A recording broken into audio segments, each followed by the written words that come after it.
So the night changes, man. There's like less daylight too, so that's a I big part of it. know. Hey, at least you didn't have grown women give you slime meant for children as a treat for Halloween. Facts. That is facts. Wait, slime? What? Yeah. Like when I was running mail today, like 2 of my secretaries and 1 of my school gave me slime because they had trunk or treat at the school. And they just gave me 3 cups of it. I didn't bring it home because I absolutely hate how slime feels. It's disgusting. Is it an edible or is it a toy? No, it's just like the slime kids play with. It's god awful. I'm sorry. You could like pretend it's snot. I guess. Well, we're live now, so I guess we'll get into that. But okay. 3, 2, 1. Welcome to BatYard's Finest, bringing you the finest of Batman, Superman, and pop culture. I'm Josh from. Where am I from? Metropolis. How's everyone doing? So we'll go in order. So we'll start. I'm Jerry, still flying in from Ola, and this guy. What's up? Still chilling in the darkness at Gotham. I'm Matt. Wow. So you My guys hand did it signs are all flawlessly. Fucked up. I completely forgot. It's okay. All right. It's Well, okay. just to let everyone know, I'm a little out of it, but the show must go on. So we'll see what happens. So I know Jerry. Well, does anyone have any BSBS by any chance? Well, Jerry was before Crispy says it. Slime's story. They put out the trailer for the Uncharted movie. I wasn't gonna say that. I forgot. Oh, I didn't see that. Good. I didn't want you to say it. I wanted to say it. Oh, jeez. If you haven't watched it, I would definitely say watch the trailer. I'm on the fence about it just because it's like they're trying to put in stuff from 1, 2, and 3 in a movie instead of just breaking it up. So it's definitely something to see. You're missing 4. We're not gonna. They better not put in anything. They did put 4 in there because they mentioned his brother. Put his brother in it. His brother was in 3. No, his brother was in 4. That's right. His brother was in 4. Fuck. Well, anyway, they're trying to combine like 4 games into one movie, and it's gonna. It looks good. I just don't know how far it's gonna be past good. Yeah, it's kind of odd that Tom Holland's Nathan Drake. They're going like a little younger, but I don't know. That's what that's what our friend Jimmy thinks. They're going for a prequel thing, but like it's starting with, like Jerry said, so much like information that you learn in all 4 games at different times, not in one movie. Like flashbacks. No, it's like a straightforward thing. So like, as Nathan Drake meets Sully, then Sully takes on Nathan Drake as a partner and teaches him how to do all of his thievery stuff and improve his skills. Then it goes on to his adventure in a way with this girl named Chloe. That's from the second one. No one knows Sully about her. Also doesn't have his mustache and cigar. He doesn't. Yeah, Sully's played by Mark Wahlberg, right? Yes, it's like the casting choice. One. See, I feel like Mark Wahlberg should be Nathan Drake or something, and then I don't know. Jerry, George who's that character? Who's the actor that Trinity was saying that should play him? Nathan Fillion from Firefly. Oh, right, yeah. Mm-hmm. Yeah, like if they would have tried this years ago, Nathan Fillion would have been a perfect Nathan Drake, like almost to a T. And he looks just like them. I mean, they have the same name and they look kind of the same. The funny thing is that Trinia sent us a video. He actually did a fan-made Uncharted video that's 15 minutes long. It doesn't look bad. I watched that. I thought oh yeah, Nathan Fillion should definitely be Nathan Drake, and Tom Holland should just be a young Nathan Drake.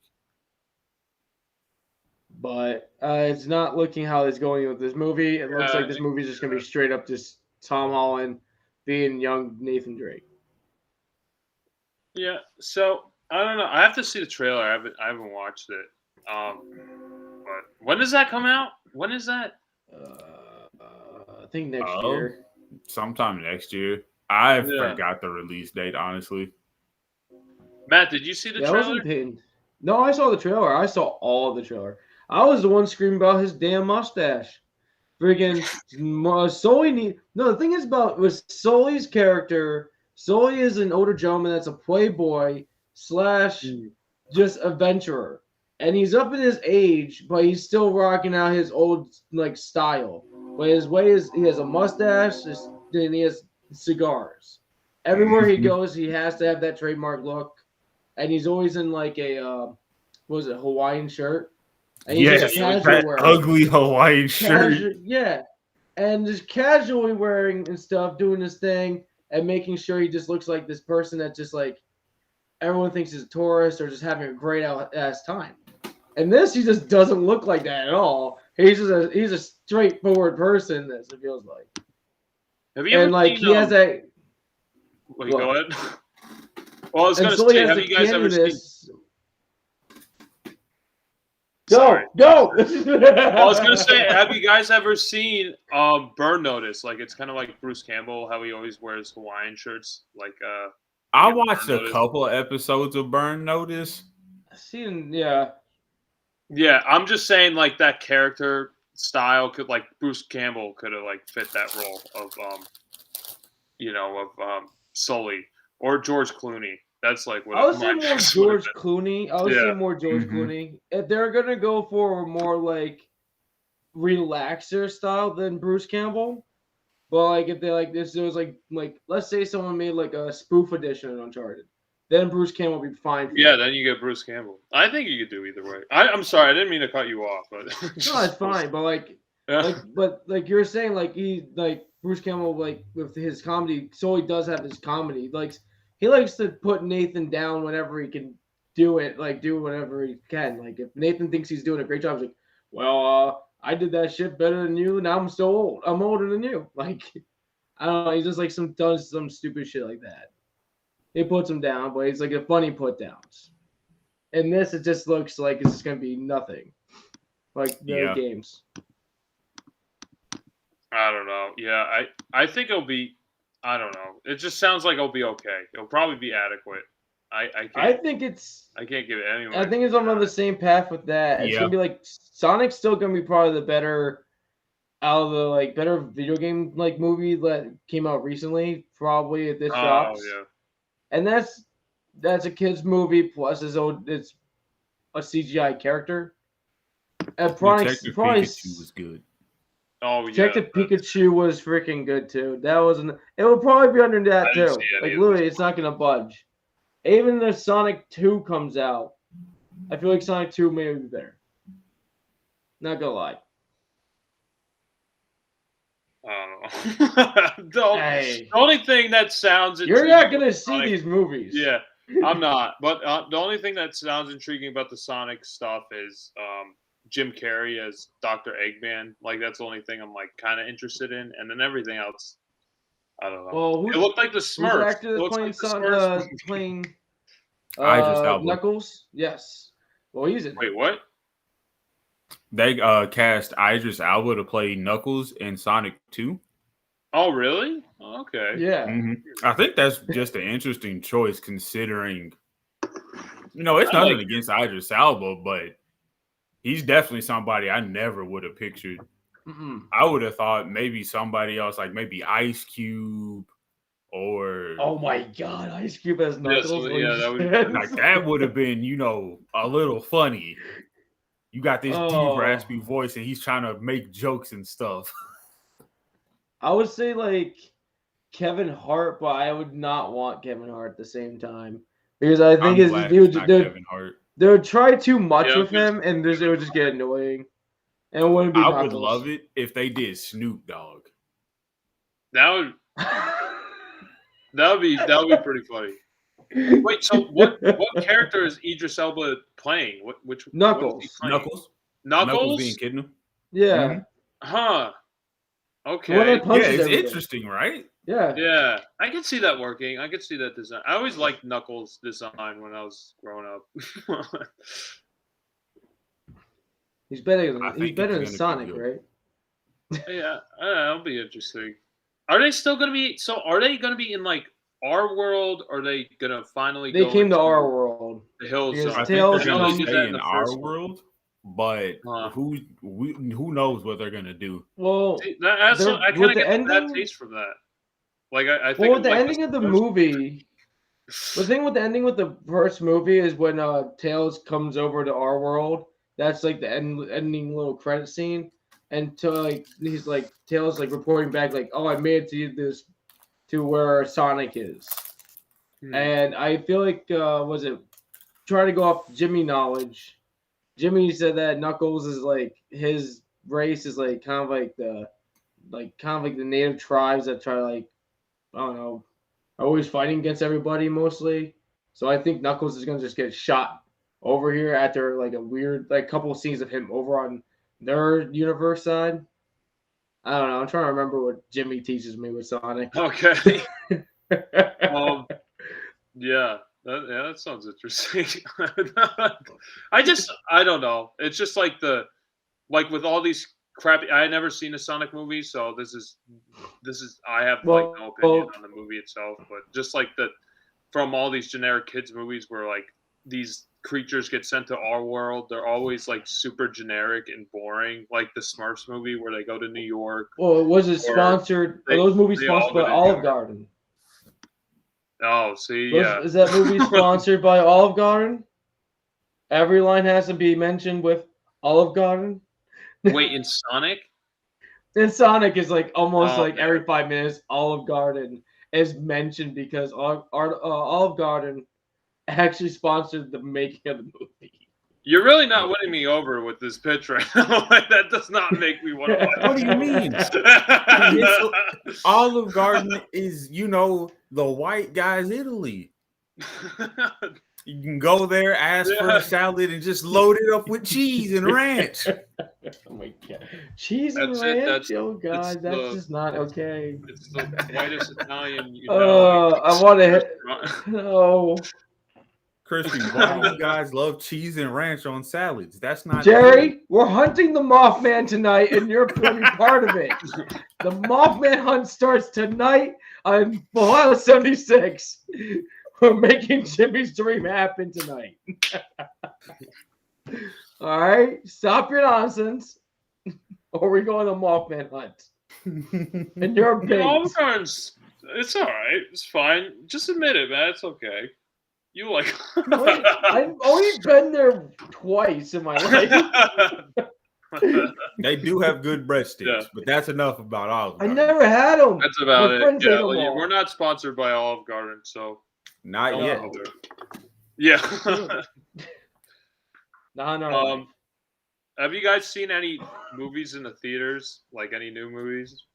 I saw Venom, and I saw Halloween Kills. Oh, I saw Halloween Kills as well. Yeah. Lamb? You saw Lamb? I wanted to see that. I saw Lamb. It looked super fucking weird, but okay. I know we got Jerry's opinion on Venom too. Did you? So, what are your thoughts, Matt? I liked it better than the first one. There's a lot more things that's going on with it.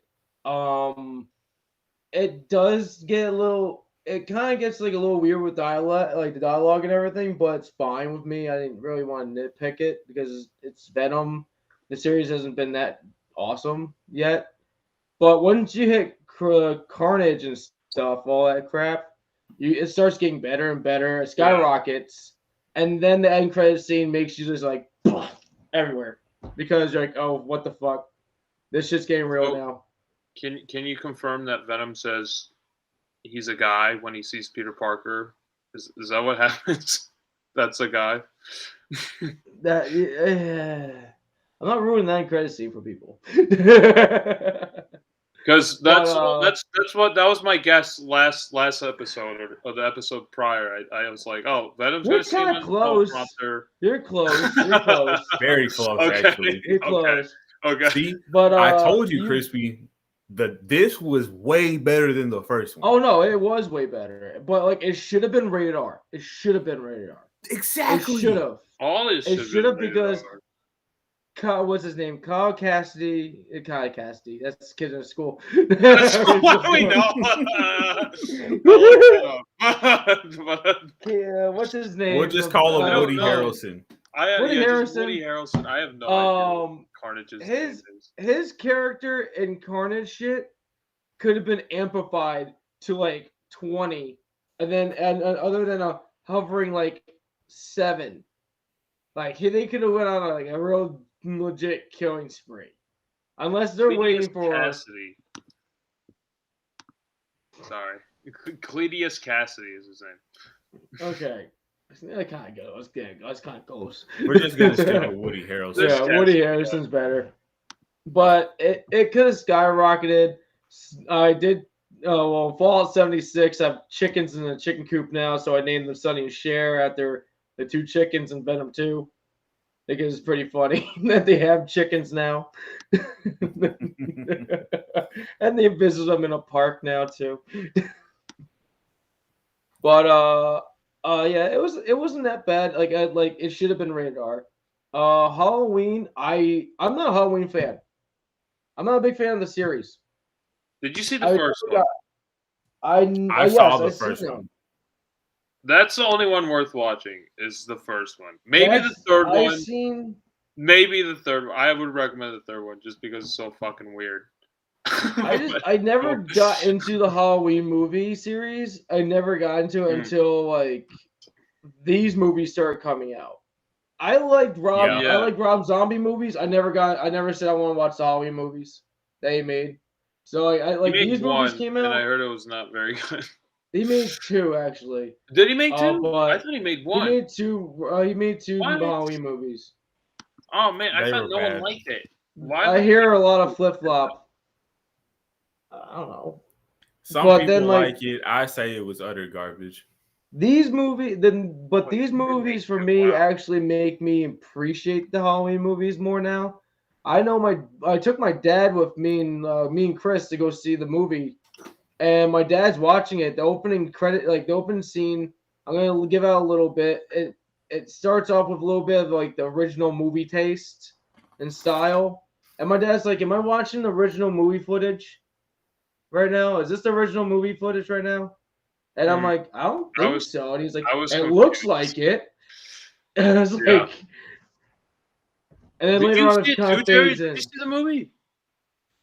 I'm streaming it, and I'm about halfway through it. I've had a lot of stuff going on this week, but it's like Matt said, that opening scene, like really up to about the halfway point where I saw, it's like if you're not a Halloween fan, this will like watching the first one that they did. What was it? 3 years ago? Yeah, about 3 years. Yeah, 2018. Yeah, 3 years ago, and this one. These are honestly like the best, even compared to like the original one. These like in order, I would say the very first one, Halloween, and then Halloween Kills. None of the rest of them matter. It amplifies, including with this series anyway. The other ones got deleted anyway. That's what everyone's talking about. All the other movies that originally came out prior to these all got deleted. Mm-hmm. There's no use of saying. Well, only the first one. There's only the first one, and then all the sequels are gone, and now it's all the sequels are gone. Yeah. And then this one, Halloween Kills. So that's a good 40-year jump. The other timeline, I guess you could follow. Yeah. So okay. So I agree with you guys, kind of. I agree. Well, I like the 2018 movie. I like that movie. I thought this new one was really stupid. I thought it was really dumb. Oh God! But I did like, I like the 2018 one. I thought that was decent.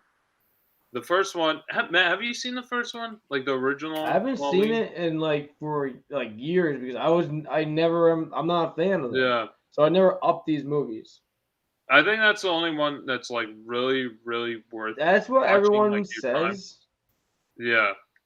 The 2018 one was good. 3 is, I don't know if you guys ever seen 3, but 3 is super fun because it has nothing to do with Michael Myers. It's just there's these kids that are getting hypnotized watching television. They put on these Halloween masks, and then they start to die when they have the certain chant during the Halloween commercial. It's super batshit insane. What the fuck? But no, I thought. I mean, I enjoyed like the kills in this new movie, but like I don't know, like the whole town mob mentality just like escalated kind of like. Calm down. Jerry still needs to see the rest of it. Calm down. Well, okay. I haven't finished it yet. Oh, okay. Well, yeah, I don't know. I like the beginning. I did like the beginning, how it was introduced, and then when all this mob stuff happens, like that's where it kind of loses me. So, all right, I don't want to spoil it too much. So we'll save the whole discussion for. We'll save it for next week. Yeah, yes. that'll be good. Okay. But so, I did see it. It was fun while I was watching it because I went to a movie theater and they serve alcohol there, so it was fun like watching it with a crowd and hearing their reactions. Which one'd you go to? Madison and Albany. They serve beer and they bring it to you. Is that the one that we saw Tusk at? Yeah. So they switched. Yeah. Anyway, yeah. So that was fun. Jerry. I enjoyed more of the audience reaction and like than the movie itself. Just like watching it with people. Okay, Jerry. So if you're getting this impression that one theater sells alcohol, it's not all theaters here. It's just Madison's doing. No, it's that one and maybe some other ones. But definitely not like Regal or anything. Like this is more of like a local movie theater, but it's like an anomaly, I guess. Wait, do they? So how does it work where you are, Jerry? Can you get alcohol at movie theaters? Because this is a niche thing. This is just like I only been to one place. The Regals down here have a full bar. Like you can ask for cocktails, that's shots, fucking awesome. Margaritas. We even have the What damn, the I don't fuck? have my fucking tikis. I have like a geek tiki from when I went to go see Shazam, and it's like this fucking tall. And I told them, load me the fuck up with some beer, bro. Oh man, that sounds. My uncle says in South Carolina they have it too. Yeah. Regal just get popcorn and smoothies, or not smoothies, slushies. That's like really it. What? And like candy. Yeah, there's no beer. There's no alcohol at Regal's. Yeah, that's crazy. To bring it in. What? Wait, Josh, remember that time we snuck in beers with Janelle's purse? I do remember that. Yeah, that's crazy. My sister's purse. I forget what the movie was. Was it Ant-Man or something like that? No, it was Guardians of the Galaxy. Oh, right. That's what it was. It was one of the Guardians of the Galaxy movies. I think it was the second one. Yeah. That's so crazy to me. Like all of our Regals here serve beer, whatever the fuck you want. No, you have to bring a purse. You could get, there's alcohol at every corner drugstore. Yeah, like I can walk to the drugstore around the block from me, and I can go get loaded on a 24-pack at Corona. Well, we do like, yeah. We do have gas stations, like they sell alcohol in New York, and obviously bars, but not really too many movie theaters. That's like more of a niche thing. No. Like it's like wow. It depends on who theaters have reclining seats yet. Roosevelt kind of has them, but they're like buy them if you can. That's a local. Yeah, that's a local. Yeah, it's a local one where I live. Yeah. So wait, what about the heated seats? What? No. What? You're like speaking like from 10 years in the future right now. Like, are we in the same? And don't forget the cold seats you're talking about too. The air conditioned seats you're telling us about too. I don't have any of that. I mean, the Regal seats are comfortable. I don't think they recline because there's they don't. You lean back enough in the theater as possible. When I go to the movies next week, I'm gonna take pictures. The Regal doesn't have the heated seats. It's another theater that has the heated seats. Yeah, I don't go to them too often because it's further away from where I live. You should totally post those online on Instagram because I would love to see that. Yeah. Do it. Yeah, I would love to see that. That's like an anomaly. I'll show you. I mean, I could take pictures too of, that place I went to. I gotta see that. That's crazy. I'm going to theaters in a week, so I can take my pictures. Yeah, man, we gotta see a movie in theaters. I know. Well, the next movie I'm planning on seeing is My Hero Academia. It's coming out on the 29th. It's the My Hero Academia is an anime and manga series that's out right now. It's super popular.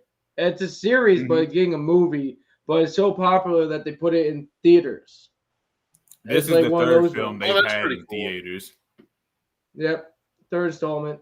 It's not going to be canon, though, I don't think, this one. It's only... No. Are they playing it like a specific date in like Regal or something? No, it's going there for like a week, I think. Oh, really? Because it comes out the 29th, and me and Jerry both have tickets on the 2nd of November.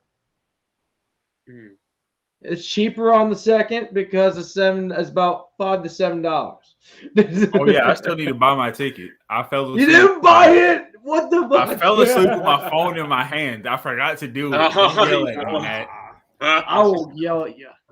No, but it's gonna be it's gonna be actually, these movies actually like get crazier. They probably get more amped than Dragon Ball Z movies, I'll say, because just everything's going crazy. Everybody has a superpower. Well, in this world is a quirk, and they go run around and they just do whatever trying to save the world. I really don't know what's really going to happen in this one that much. I seen the trailer like once. I didn't really examine it that much to it. But in the last one, they both go, Deku and Bakio go like Super Saiyan almost at the end of the movie. So that was like the most spectacular thing that everyone was going crazy about. We'll send you the link to the fight, Josh. Yeah, it was like, as far as animations it was nuts. It was like boom, like it was. Yeah. It took off. Yes. Do you have to see these movies in order to understand what's? No, like, no, it's you just watch them. However, technically, the first movie is canon, so that fits in around season 2 to 3 area. And then the rest of them are just filler stuff that they just want to do. You can watch like the second one and this third one. However, and the first movie had Godzilla in it, so Godzilla's canon in the freaking My Hero Academia universe. Was it actual number 8? Yep. Yeah. He is. Yeah. Yes, he is. Does Toho own this? Like Toho. Yep. Yeah, they Toho owns Funimation, or is partners with them. I think they're partnered with them. I think they're partnered with them. Yeah, that's cool. I'll have to. I don't. I'm like so anime. Like I'm like anime virgin. I don't know really much about anime. So I would say you would kind of like dig My Hero Academia, but it's serious, but at the same time, it's goofy enough to be a thing. It's like it's kind of like a newer Dragon Ball-ish thing. Yeah, it takes it more serious though. It's fun enough to be child friendly, but it's also starting to get very serious and pick up a lot of not like adult content, but you start to see like a lot of very, like 18 and up themes. Like they have Yakuza coming in. They're starting to show like people dying and some of this other stuff, and just like they even recently just had like child torture come into play. Season 5 literally kicked it off pretty fucking strong at the end. That's where they're getting to the darkness. They usually were pretty much like literally the end of the end of the 4th season. They did more of like a fair day or fair week at the school they go to, and that's how it very much kind of ended. It was more enlightenment. Yeah, and then this season they ended with like mass murder, genocide. It's like Hitler. Holy shit! Almost, that's crazy. Yeah. Basically, this guy can literally destroy a city within like a flick of his finger now. They have unlocked this like power that he has deep inside of him. But yeah, it's gonna get.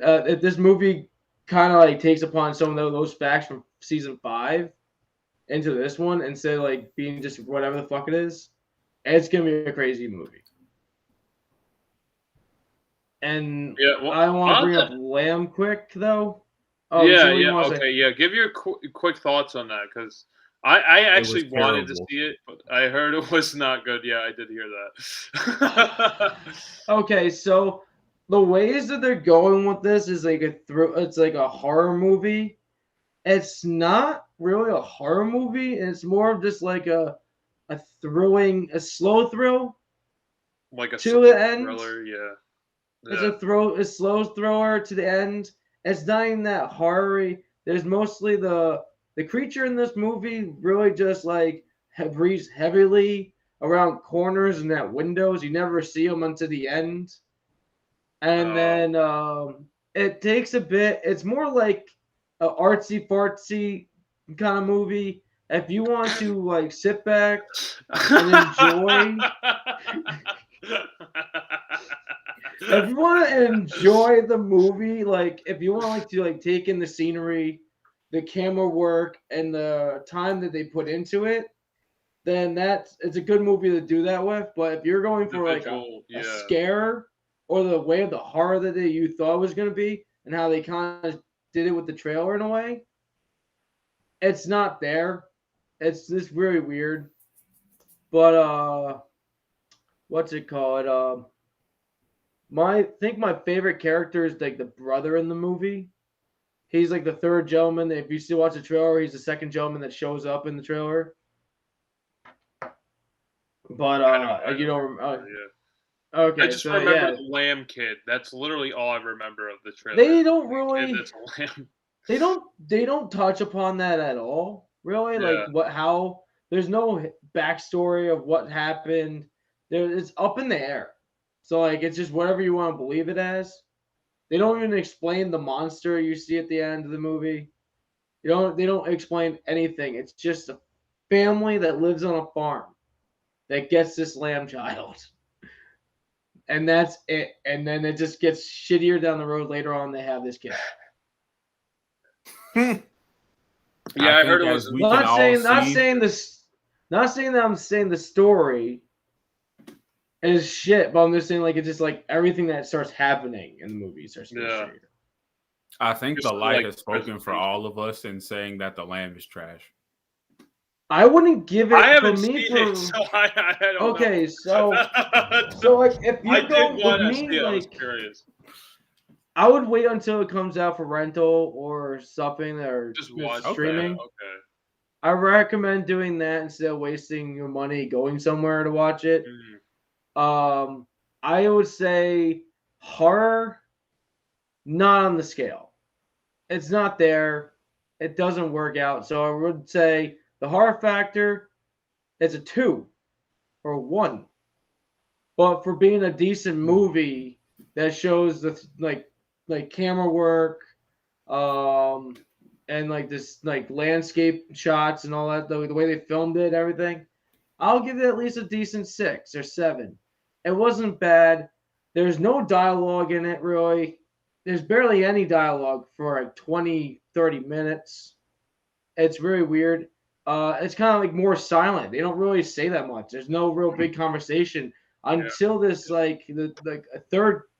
until they bring in the third actual adult into the movie. That's when you start getting more talking. And yes, it's in a different language, so you have to read the subtitles there. But it wasn't that bad because they didn't talk. What? It's A24, like the company who made the movie. A24, yeah, yep. Well, I thought this was like an indie movie that like, or like it was something that went to a festival. So I wasn't expecting it. I thought like A24 was sponsoring it or helping it. They they usually make like weird independent movies, like bigger budget independent movies, like The Lighthouse with William Dafoe and Robert Pattinson. I like that one better than this movie because I like that movie a lot. I like that a lot because I can sit there and probably watch that more than once. This movie is like, okay, I saw it. I don't need to see it again right now. Nice. It's slowly, like I said, it's more of like you better off just renting it or like watching it on a live like a stream. So I did see The Many Saints of Newark, the Sopranos prequel film, and did you? It's very good. It's very good. I do recommend it, but the big but, it's even though it's a prequel, I would recommend watching the Sopranos show before watching the movie, which kind of sounds counterintuitive. But the only reason I say well, there's a few reasons, but there's one main reason is that they like spoil something that happens in like one of the last 2 seasons that's like pretty big, just by who's narrating the movie. So I'm like, oh man, okay. So well, I mean, I already seen the show, so I was like, okay, so from the very beginning, like the first frame, like I'm like, okay, so you can't really watch this unless you want to have a big spoiler at the end. But I mean, in the beginning of the movie. But so this movie was meant for the people that finished the movie, the show. Yeah, I would say there's definitely a lot of like threads that are tied into the show and in the movie. So like, I don't. You get like you almost get fan service, but like fan service in a good way, where it actually has service to the story. It's not just like you know, The Last Jedi, or no, not The Last Jedi. What is it called? Rise of Skywalker, where Chewie gets a medal. We don't speak of those movies. At the end of the movie, you know, it's not like that. It's it actually serves the story, so it's very good, and there's a lot of like subtle connections between the show and the movie. But I would recommend the show before the movie. I think people would enjoy it. But not saying you can't watch the movie before, but I would recommend the show before the movie. But it is very good. What would you what would you put the rating for you? I'd probably put it at 8. It was good. I'll watch it again. Okay. Did it give you the same feel as the show, even though it's been so long? It did, but there was such a time gap. This took place in the 1960s, and they had a bunch of like race riots, and that interconnects with the story, and they mention it in the show, and they're talking about like so it really follows the perspective of Christopher's father, Moltisanti. I forget his first name, but it follows his perspective through the movie, and then you find out kind of what happened to him and how he died. And yeah, it's pretty good. It's good. Matt, what's wrong with The Rise of Skywalker? We don't speak of those movies at all. What's wrong with it, Matt? It's just good. I don't even want to remember that movie happened. Me either. I forgot. I've seen the movie once. I wanted to read all of them. The whole thing. I already like forgot the whole thing. I don't really remember scenes. Just shit happens on screen, and it happens so fast that they go to a different planet or a different setting within the span of five minutes. And you're like, what the fuck? Where are we now? What planet is this? Why is the Goonies being referenced right now? Like, what is going on? But the one fucking rule is you don't kill Chewie and you do a fake out kill scene. You don't do that. Yeah, that was super lame. And it was fake out, and then literally immediately the next scene you find out, oh, Chewie's alive. So what was the point? But anyway, I don't want to talk. This movie, we could do this movie in another episode because it'll take up the whole episode. I don't want to. I was just fucking with Matt. No. One more big news from me, then we can jump into the next thing. Have you guys heard the latest news of Alec Baldwin? Oh, with Alec Baldwin? Yeah. Yes. Incident? Yeah.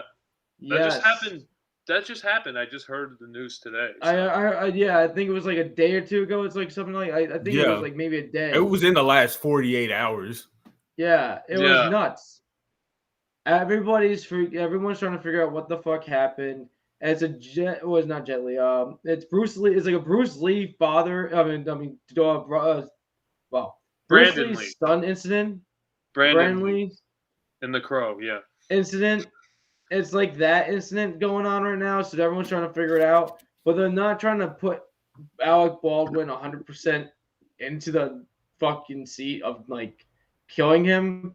But they are saying like, but they're stating that he is a producer of the movie, where it kind of falls into his role of. It kind of falls into the role of that he has to make sure people are checking all these things, and it kind of just slipped on by. This is. I didn't know. I didn't know he was producing. That's all that matters. I didn't know he was producing it. I thought he was just an actor on a shoot. I didn't know whoever was supposed to. That's what I thought. I don't know. Yeah, that's what I thought until I heard more about it. Mm-hmm. Yeah, he's definitely more liable if he was cutting corners. And he's the producer, and he's in the movie. So he's funding the movie. So how much is he funding it, and where are they cutting? Safety. But the thing is, like, you don't even know if he was actually cutting some of it. Maybe just you don't know. You don't know. Accidental. Big booty. What? Okay, what's he? What?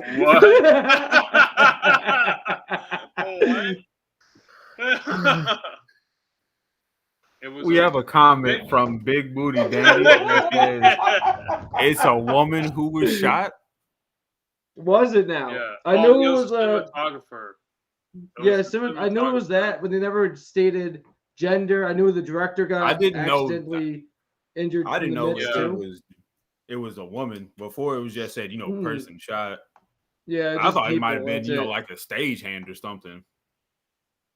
No, it was just what Josh said. It was that person, and was the director was injured at the same time. Oh, really? The director got hit? They supposedly the article I read stated they didn't give me all the news. Just stated that the cinematographer and the director both were shot, but the director was only wounded. It wasn't like a fatal injury. That's crazy. Well, that's still pretty. It's a bad time to be Alec Baldwin. It's a bad time for anybody that like with the shit that's going on nowadays. But yeah, he's got decent shit in his stick. That's awful. I would not. Yeah, I did see it. I guess Elise commented on it. How it, basically that shouldn't have happened with, mirroring the Brandon Lee incident that happened in The Crow. He was shot on set doing, I forget what, I don't know exactly what scene, but I don't remember what scene. Yeah, he so that happened to him. So basically, if it happened once, that shouldn't happen again. And it's just crazy how it happened even in 2021. You would think like they would take all the safety precautions to, make sure the cast and crew don't fucking die or get hurt, So it's crazy. It's crazy that it still happens. Especially now. Like, I don't know. I mean, mistakes can happen at any time period, but who knows? I blame Alec Baldwin. This is his fault. At first I thought he was just an actor, and I didn't realize he was producing, so I don't know. I guess he should have been. Yeah, all the guns should have been tested before filming. Oh yeah, 100%. Put out. So unless I don't know, I believe it was during filming this happened. So yeah, I don't feel like if they're doing it out, let's say in the courtyard somewhere next to the freaking the studio that they're at, they're shooting blanks. I doubt that they would hit the director and the cinematographer like them at all. But yeah, so Big Booty Tandy also said it's a bad time to just exist at that point.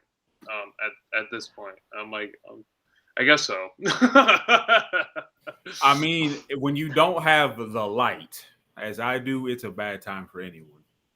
Because as you missed it, Big Booty Dandy, Matt's favorite thing from Olive Garden is a salad loaded with cheese and ranch.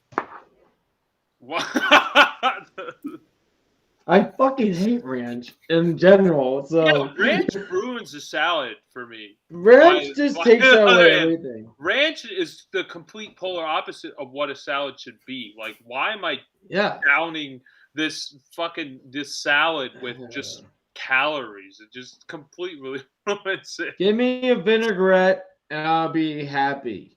I haven't found a good vinaigrette that I like on a salad. Really? Yeah, I like balsamic.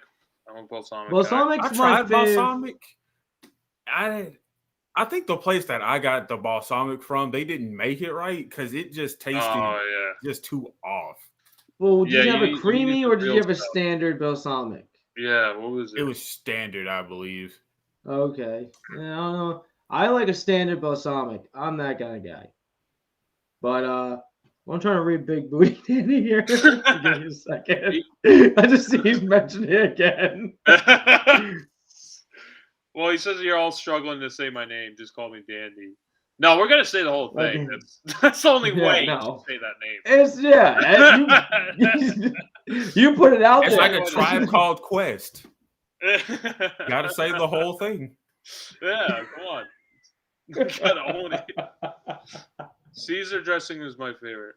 Caesar. I'm trying to remember. I had the Caesar salad. Like. Caesar was all right. Caesar's good. If it's lightly on the salad, to me, it's lightly, not overly done. Yeah, Caesar's good. I like Caesar. I like light dressings. I don't like heavy, thick dressings. It just kind of beats the purpose of the salads for me. Yeah. I could do ranch and like dipping like carrots in it, just like eating carrots and ranch. I feel like that's the only way I could do ranch. I can't even do that. Or wings. But I'd rather have blue cheese with wings. I can't do blue chease. I tried it one time. No, I just don't like the taste. Yeah, I can see it. It definitely has like, tastes how it smells, and like not all people are gonna like the smell. So I totally get it. Well, you're eating it with wings, so the flavor smell and taste. Yeah, you know what I'm saying. Matt, do you like blue cheese? No, I don't. You don't like blue cheese at all? What about on wings? You don't like it on wings? No, I never do. I always pass it up. Oh, okay. All right. I guess you always eat when we ever go out and we get wings with the group. You always take my blue cheese. I take a lot of your stuff. I don't know. You don't eat half your food. That's enough fun and games. We need to get into the But anyway, okay. So these were my picks for today's episode. So we're gonna go in sequential order. So we'll do The Fly 1958, followed by The Fly 1986. In The Fly 1958, starring Vincent Price and others, and The Fly 1986 is starring Jeff Goldblum and others. So this is a tough one. I don't know who to throw which one at. So I'm gonna give the 1958 film to Matt, since he said he's seen all the sequels. So he sounds like he has the most. I still struggle to see the second fucking Fly of the 1986 one. I couldn't like I did find it on Amazon, but I was like, I didn't want to I kind of wanted to just find it for free because I feel like it'd be a letdown more than anything else. Okay, so this is the first movie though. The 58 edition is a more like milder one. It's more like it's set back in the 50s. It's about a scientist that is trying to discover or develop a way of teleporting items to one place to the other in a safer way, and he's doing it more just to see, like, not even for his sake, more for like the whole world's sake. They're like, in case like we can get somewhere, we can get all this like product that we need to get to over, let's say, from here to England, we just teleport it, be there in a flash. It'd be easier transportation if people need goods. What the hell? But later on, he discovers him and his wife are looking at this product, and watching it go back and forth, discovering newer ways how it's transporting itself back and forth. Then later, he just decides to teleport a living object, meaning the cat, and he sends it on, and he goes like, "Oh, I screwed that up." Cat's in little Adam purgatory, just meowing forever. I assume we never get a real answer. He's like lost in space or within and then he keeps testing more live other creatures later on, and they keep coming. He actually finds these ones, and they're not good for you to have around anymore. And then he finally believes that yes, he can finally transport a living being, and tests it on himself, not knowing a fly is within. The fly is in the same chamber with him as he teleports himself. The atoms of the fly and the human mix on both ends. That both fly and the human come on the other side, but he is now embedded with fly DNA that slowly mutates him. Prior of the wife finding out what happened to him, he goes, They don't see him for a while. He hasn't been eating, and finally the wife has the nerve to find him, and he's in his like towel. He has a towel on his head and everything. So we are what's it called? Sorry, I got interrupted. I got a phone call. What's coming in? So later on, the wife is trying to figure out how to get all what's going on, and I forgot to mention that there's a This is in the beginning. It starts off as a murder case. So it's a murder case going on. This is the wife's story of what was going on. Yeah, you can find out. You find out what happened after. Happens. Yeah. Yeah. So later on, everyone's still trying to catch a fly that has a white head, and nobody can find the fly.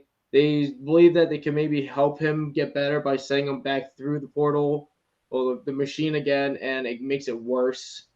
And then they decide to end his life and getting crushed by a press.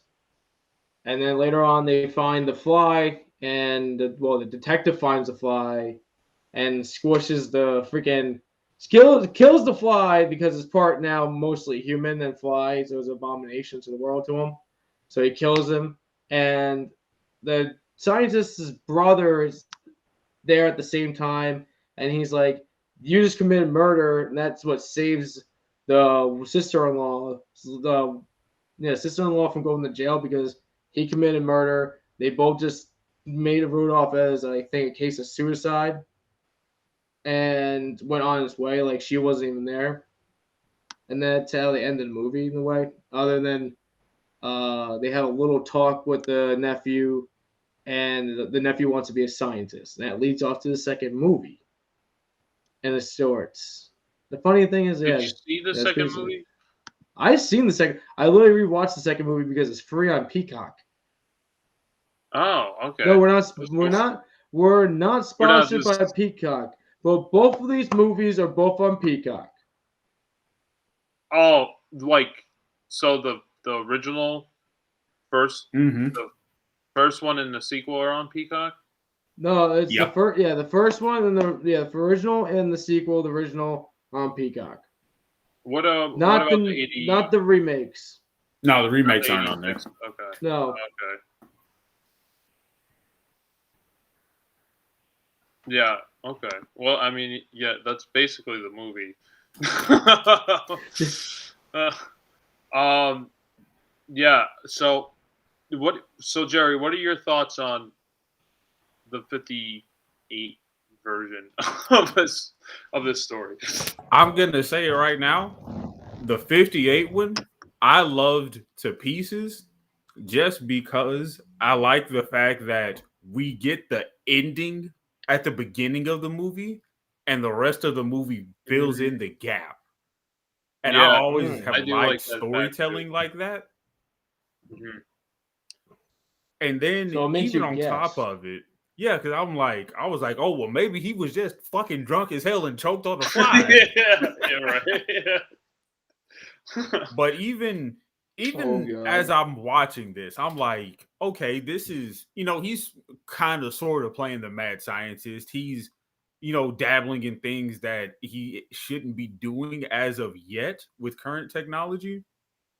I wouldn't call him a mad scientist. See, the reason I say mad scientist is he lost the cat and sent it to Cat Jesus. Yeah. Okay. Vandalo. Right. Vandalo disappears. Yeah. Yeah, Vandaloo. And I just, even, the whole time before he fuses with the fly, his wife's telling him, for the love of God, stop. So you're going to do something that's going to, fuck up one time.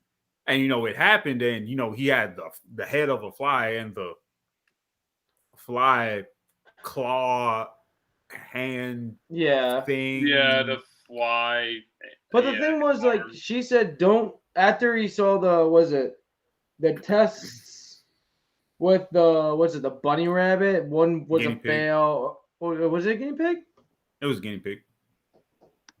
It was a rabbit. Okay, whatever. But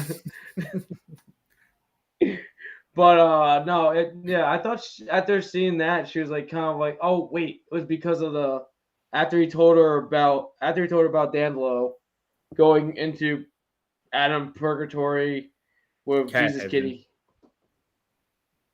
We don't know, he's still floating around there, waiting around. He's waiting to get sucked back down like in Willy Wonka,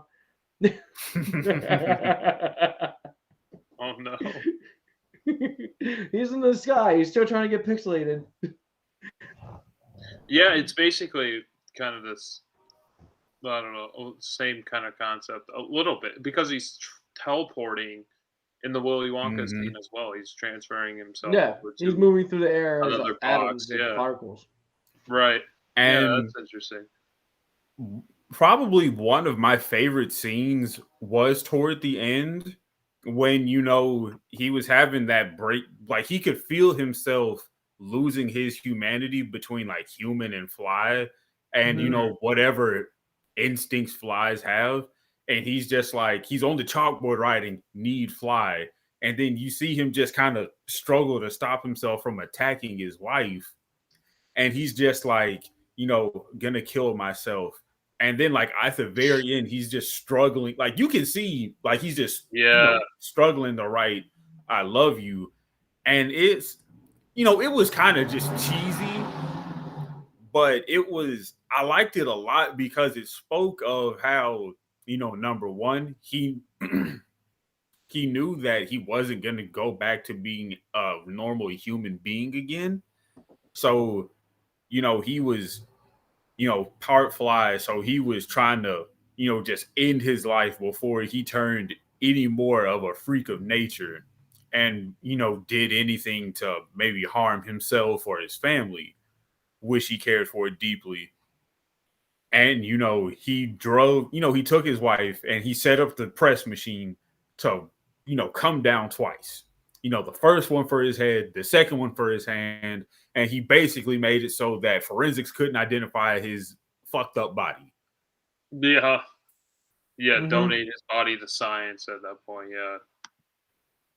And it just, for me, that was probably, even though that's the very end and, there was a bunch of other scenes that I liked very well, that one to me just spoke the most because at that point, he'd already had tried everything he possibly could to find the fly, return back to normal.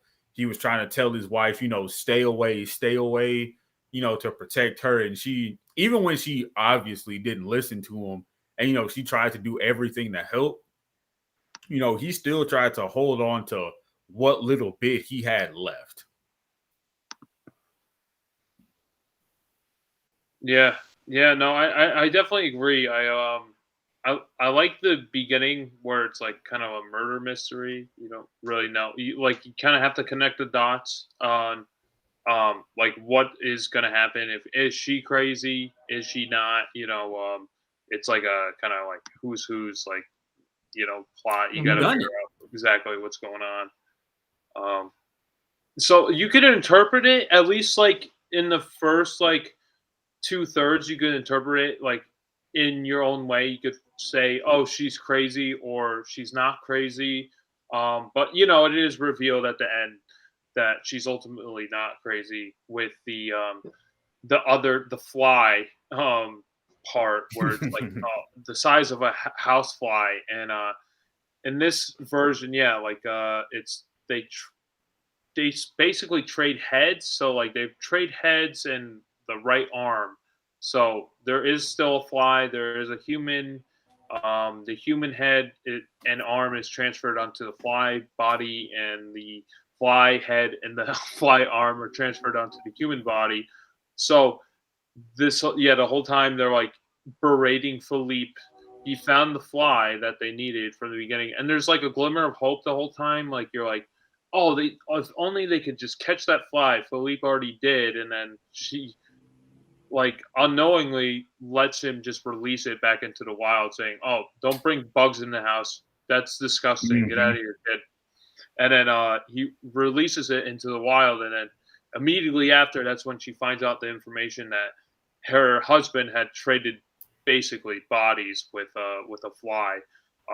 So it's like instantaneously she realized the direness of the mistake she just made, and I do like that aspect of the movie. There's like a little glimmer of hope, like that they can almost transfer it back. Like there's almost a way to fix it, but like his mind is deteriorating so much where the fly is essentially is taken over. The fly brain is taken over with like him fighting, and there's a lot of subtleties with the acting, like with once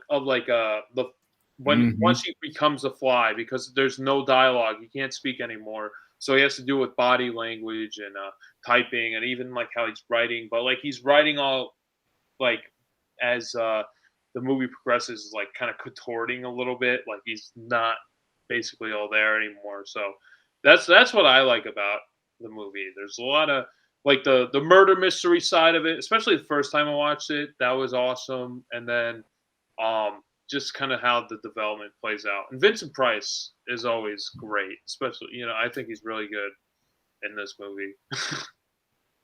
Oh yeah, Vincent Price. I was honestly expecting him to come through and just I thought he might come through at the end with a gun, like, "No, Inspector, you're not going to take her anywhere." And he just fucking shoots him. Oh my God. I could totally see him. Yeah, I could see that happening in this movie. Like he was in love with his brother's wife, essentially. Yes. There's a few problems I have with this movie. This is like my second or third time viewing it, but all in all, I love this movie. Okay, so the funny thing is about with that love thing with the brother and the brother's wife thing. Lamb has something just like that in it too. Just want to connect these things together. Oh yeah. Oh, I didn't even think of that. The love triangles. They both have love triangles. Yeah. Okay. I never even paid that attention. Yeah, I didn't either. No, in the movie Lamb, there's the older brother had relationships with the wife, and then they broke apart and didn't see each other. And the younger brother marries the girl that's now the wife, and now the guy in the movie kind of tries to rekindle a little bit in a way, sorts. But in this movie, that doesn't happen. He just says, "I had feelings." That's all I had in the fly. But I'm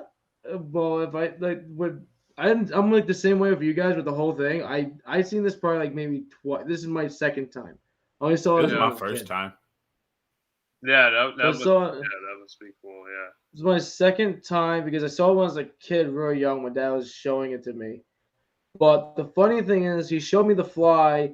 Then after that, he showed me the return. I think it's called the Return of the Fly, or just Fly 2, one of the two. Yeah. And he showed me that. But the thing was, the fly, the thing is I remember the most was like the Fly 2 has a guinea pig with a gentleman a guinea pig with freaking hands. on him. So his little tiny hands just wiggling away like this, and a guy squashes it. And then you go into the chamber, and it's a guy with guinea pig hands and feet attached to him, and all that, dead in the freaking chamber because the mix didn't do so well with him. And that blended in with the original Fly movie to me. So I was like, in my head, I'm gonna have to see this again. The freaking little hands. When was the last time? So when was the last time you saw it? You saw it like. I think seen it probably. I was around like 8 or 9. Oh, so you're single digits. Yeah. I saw it when I was really young because my dad would time. just feed me older movies. Yeah. That's a long time. The only thing is, like, if you've seen the second movie, you're gonna hate. No, I haven't seen them. You will hate the ending, kind of, with the kid when the uncle's talking to the kid and everything, and telling him how the father dies. I know he becomes like a scientist in the sequel. He does, and he does. Yes. So the uncle makes a monster. Yeah. The father made a monster, but the funny thing is, the kid is slightly kind of stuck up in the second one. He's more of a dick. He's trying to actually make his dad's creation actually come to life how it should have been, and not have it as a Fly issue, and turn him into his monster thing. But there's a guy that's working with him that's trying to steal the project and taking photos at the same time when they're building it, and he's trying to sell it off, and he was going to get rid of the family too and everything. He had a whole big plan, and the son shows up and he's like, well, you got me. It shoves him into the portal, into the machine, and throws a Fly in there that he's captured and teleports him and mixing his genes up. But the thing is, they didn't use the same Fly getup. Yeah. It's a different Fly head. Bigger. It's bigger. It's bigger. It looks dumber. It's bigger, and there's like a tongue thing that keeps inflating. It's not like, definitely the original's the best one. It's just that if it goes with the first movie though. It's came out I think a year or a year or two after the first movie. I think it was 1959. 69. Was it 60? Not 60. It wasn't 69. 59. I think it was 59. Because of I think the studios, all the studio stuff was still around, so they can make it. So locations were fresh. But a lot of the actors are the same from the first one. A couple of them. So they bring in back the uncle. They don't bring back the mother. They bring back, I think, the housekeeper for some reason. But she's a different lady. It's weird. And they bring back the detective from the first movie. But they all haven't aged. So that's the one thing that doesn't screwy. It's about 20 years later. So yeah. Yeah, it's 20 years later and nobody aged in the movie. But they film a year after. Yeah. I know, yeah.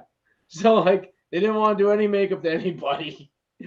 So everyone's still fresh from that movie. But yeah, if they didn't do the ending like how that was, the second movie would have been around to become a thing. If I would even try to get the kid to go in that direction or feed his imagination of what that just became. That would have been a worry if he did try to recreate that what just happened there accidentally. Yeah, I wouldn't deter him from his dreams, but yeah, I guess you would want to deter him from being a Fly. It wasn't even his dream. It wasn't really a dream of his. Yeah, he was like, I want to be an adventurer like my dad. I guess he could have thought his dad was. I would have slapped him in the head and said, no, you're going to be a fucking accountant and be normal. No. The thing is, the kid didn't want to be like his father until the uncle fed him the story of, oh, your father was an adventurer. Put all his other stuff on top of what he was already, a scientist, and made it made the kid draw him in. If he told him a different way of how it went, it could have been a different way. We could have had different. Your dad died because he was a monster, and you are too. I think you should have. It's just like that would have been funny. It's just like, why would you feed the child's like imagination with this to when we get the second movie? That's basically how it goes. His father at a a glamorous light. He just died after all. So like, I get it. I understand. He's his brother.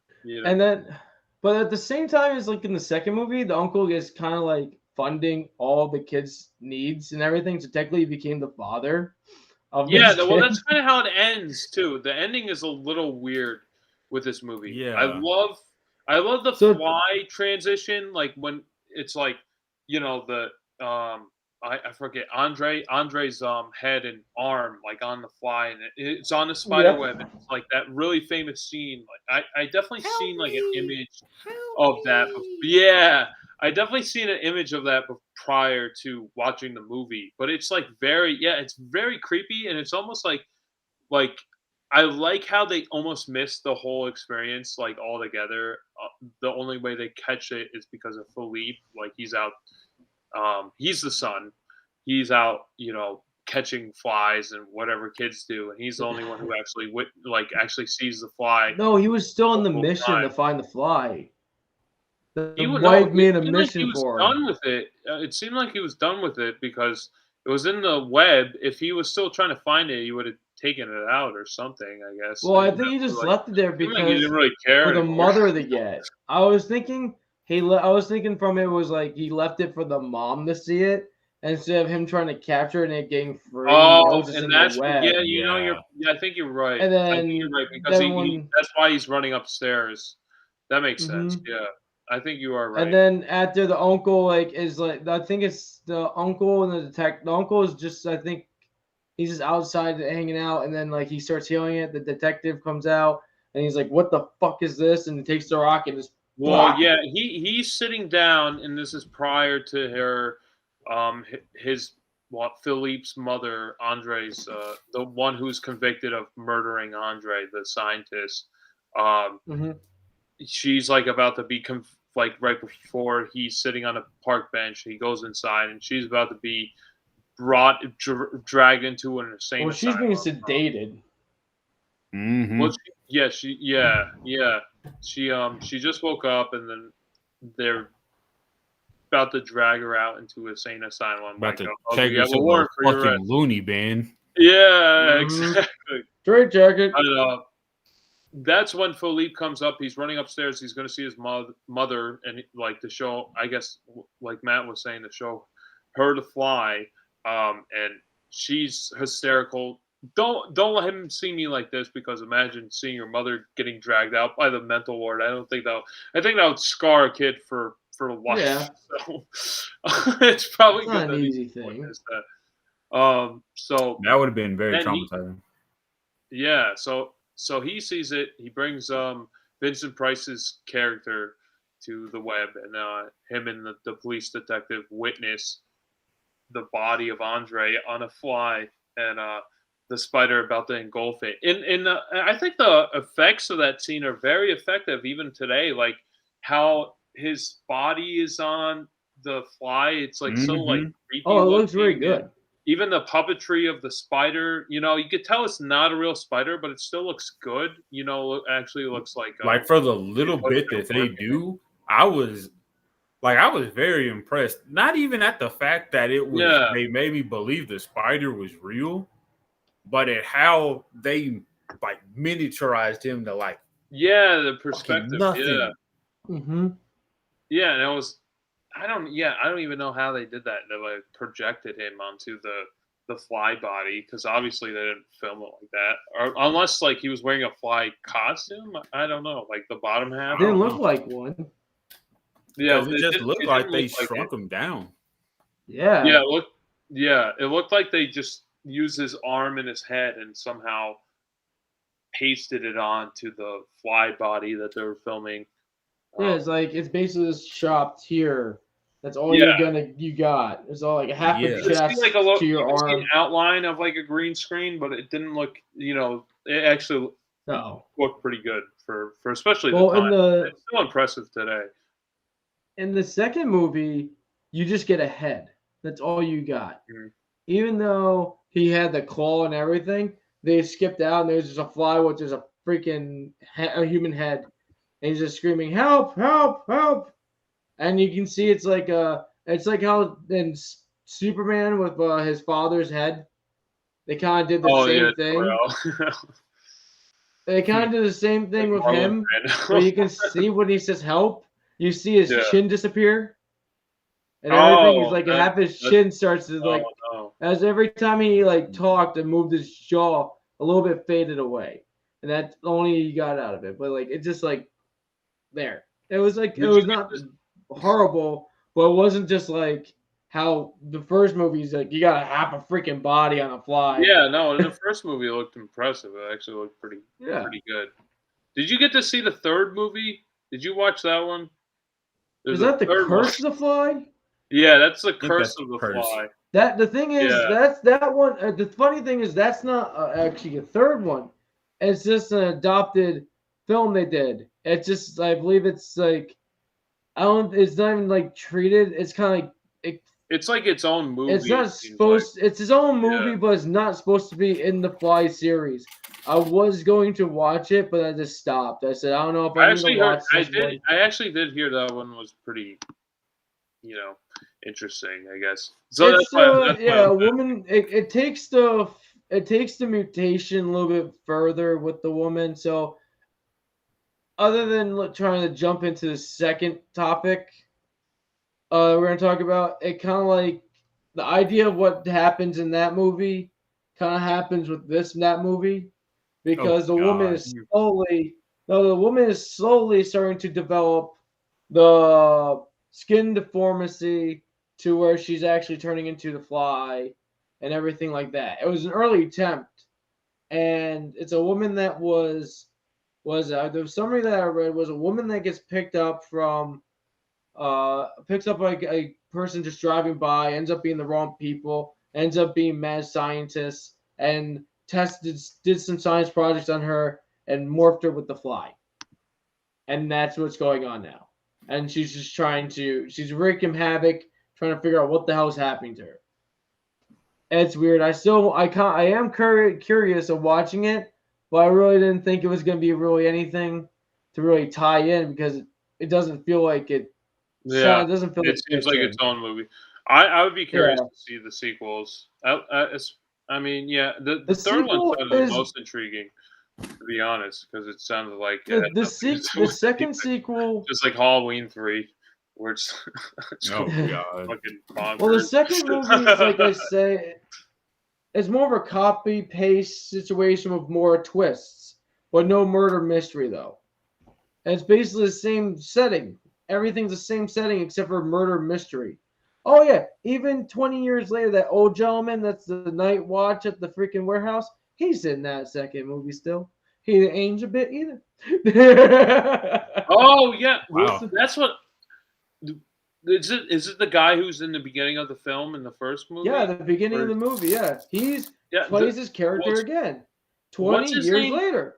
He's just like a warehouse operator or something. He's just a warehouse night watch. I actually liked how they opened this movie a lot. Like the music was really good, and even how they had the Fly title card, like with the red lettering, and it's over like a screen window. So it's like almost looks like it's like I don't know, like a jail cell or something. It just looks like very rigid and uncomfortable, just like how they present the opening, like the Fly title, and then the transition right when he realizes that Andre is dead under this like operating press. I guess it's like the break down sheet metal and make it into flat metal as a sheet or something. And when he screams, and then like it transitions with the telephone ringing, and like you don't hear his scream, but you hear the phone ringing. I thought that was really impressive. I thought that transition was like perfect, like how they did that, and they just used the sound of the phone, and like it does sound like a weird kind of yell, like if you think about it, but like I thought that was like perfectly used. I love that, like that opening was really effective for me. How they started it. I really like the Night Watch. They kind of made him have, in the second one they gave him PTSD because he's like, I don't want nobody. He's like, I don't want to talk about that night. Don't want to talk about it. No. And like the son wants to know more of what happened, and that's the guy with the most information other than his mother. The mother passed away. That's what I forgot to say. The mother passed away. So it looks like they couldn't get her, or she didn't want to do the second one. So the mother passed away, and that he has no real more information because she didn't want to talk about it. So that guy's the secondary guy with the most information of what happened. But he didn't want to be part of anything that happened. I know. I don't want to do this. I know with the second film. I don't want to go too much on the second film, but the only thing I know about the second film is they filmed it in black and white the year after, like Matt was saying, because they didn't want to use the budget to film it in color when the first one was filmed in color. So it's kind of weird how like they started out in color and then they're like, oh no, we're going to black and white now. Also, I wanted to bring up the short story of The Fly was printed the year before. I think it was 1957. The short story was printed in Playboy magazine, so that's kind of how it got its debut. And Fox saw the short story and was like, "Wow, this is a great story." Yeah, why would it be in Playboy? First of all, that's kind of like a weird magazine. The articles. It's always about the articles, man. Sci-fi. No one started at the pictures. Playboy. No, Playboy was all about the articles. I guess they are. Actually, at that time period, movie almost, Playboy was about the articles. At that time, it was about the articles. The Playboy development over the years, the Playboy over the years has changed to what we have now. But yeah, back then, actually, it was about articles and stuff. Like each girl would have an article, or there'd be a story inside each magazine. Yeah, that issue is probably worth some money with having the short story of The Fly in it. But that's super weird. It is a weird thing to have. Yes. Yeah. Look at some titties. Read an article about a fucked up man turning into a fly. Yeah, it's the way to ease it up, man. Awesome. Easy way to ease it up. A little bit relaxing. If you're not liking what you're reading, you just turn back to the other side and just keep going on your way. As soon as you finish, you just look at yourself like disgusting. I would laugh. I would laugh if the woman on the other side, the page next to the article is a sexy scientist. I would laugh. So I would laugh so much. Playboy June 1957 is the issue. Ooh. So, it's our month, Jerry. If I can't find that. What day? What day did it come out? What day? Oh yeah. Yeah, there it is. Okay. The advertisement on the other side of it is Budweiser. Wait, let me share this with you guys. I want to show you what this looks like. So we allowed to share this on YouTube. No, it's all right. YouTube don't censor this. Nothing. Well, it's not going to show anything. It's just showing the cover. All right, so we're going to see us again. Okay, so this is the cover of it. I guess there's two Playboy. Nice. I could buy it right now. You can buy it. To buying it. $1,000. So that was it, I guess. Well, I wanted to show you more, but it's made me want to buy it. I was like, buy this now. That was the safest thing we could have. If we went to images, I think we'd be screwed. No. Well, the only thing I wanted to show you was the back of the Playboy. It looks like it's Budweiser advertisement from the 1950s. So that's pretty fucking wild. Well, I mean, I thought you said like an article. It was an article inside of it, not the cover. No, I'm just saying that it is an article inside of it, but No, that's I'm the saying cover like of if you the open the, well, I mean like if you open the book and you go to that article, the woman is. That's what I was talking about, not the back. Like the backside is, you know, what I mean, like the backside What being if Budweiser. That was just the cover of What the if- issue. So if you wanted to find it, what if the page prior was a sexy scientist and the page That's what I'm after saying. was a sexy officer? I don't want to show us. Ooh.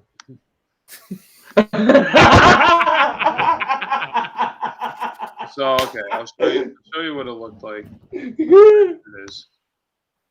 Oh. Okay, so here's the fly.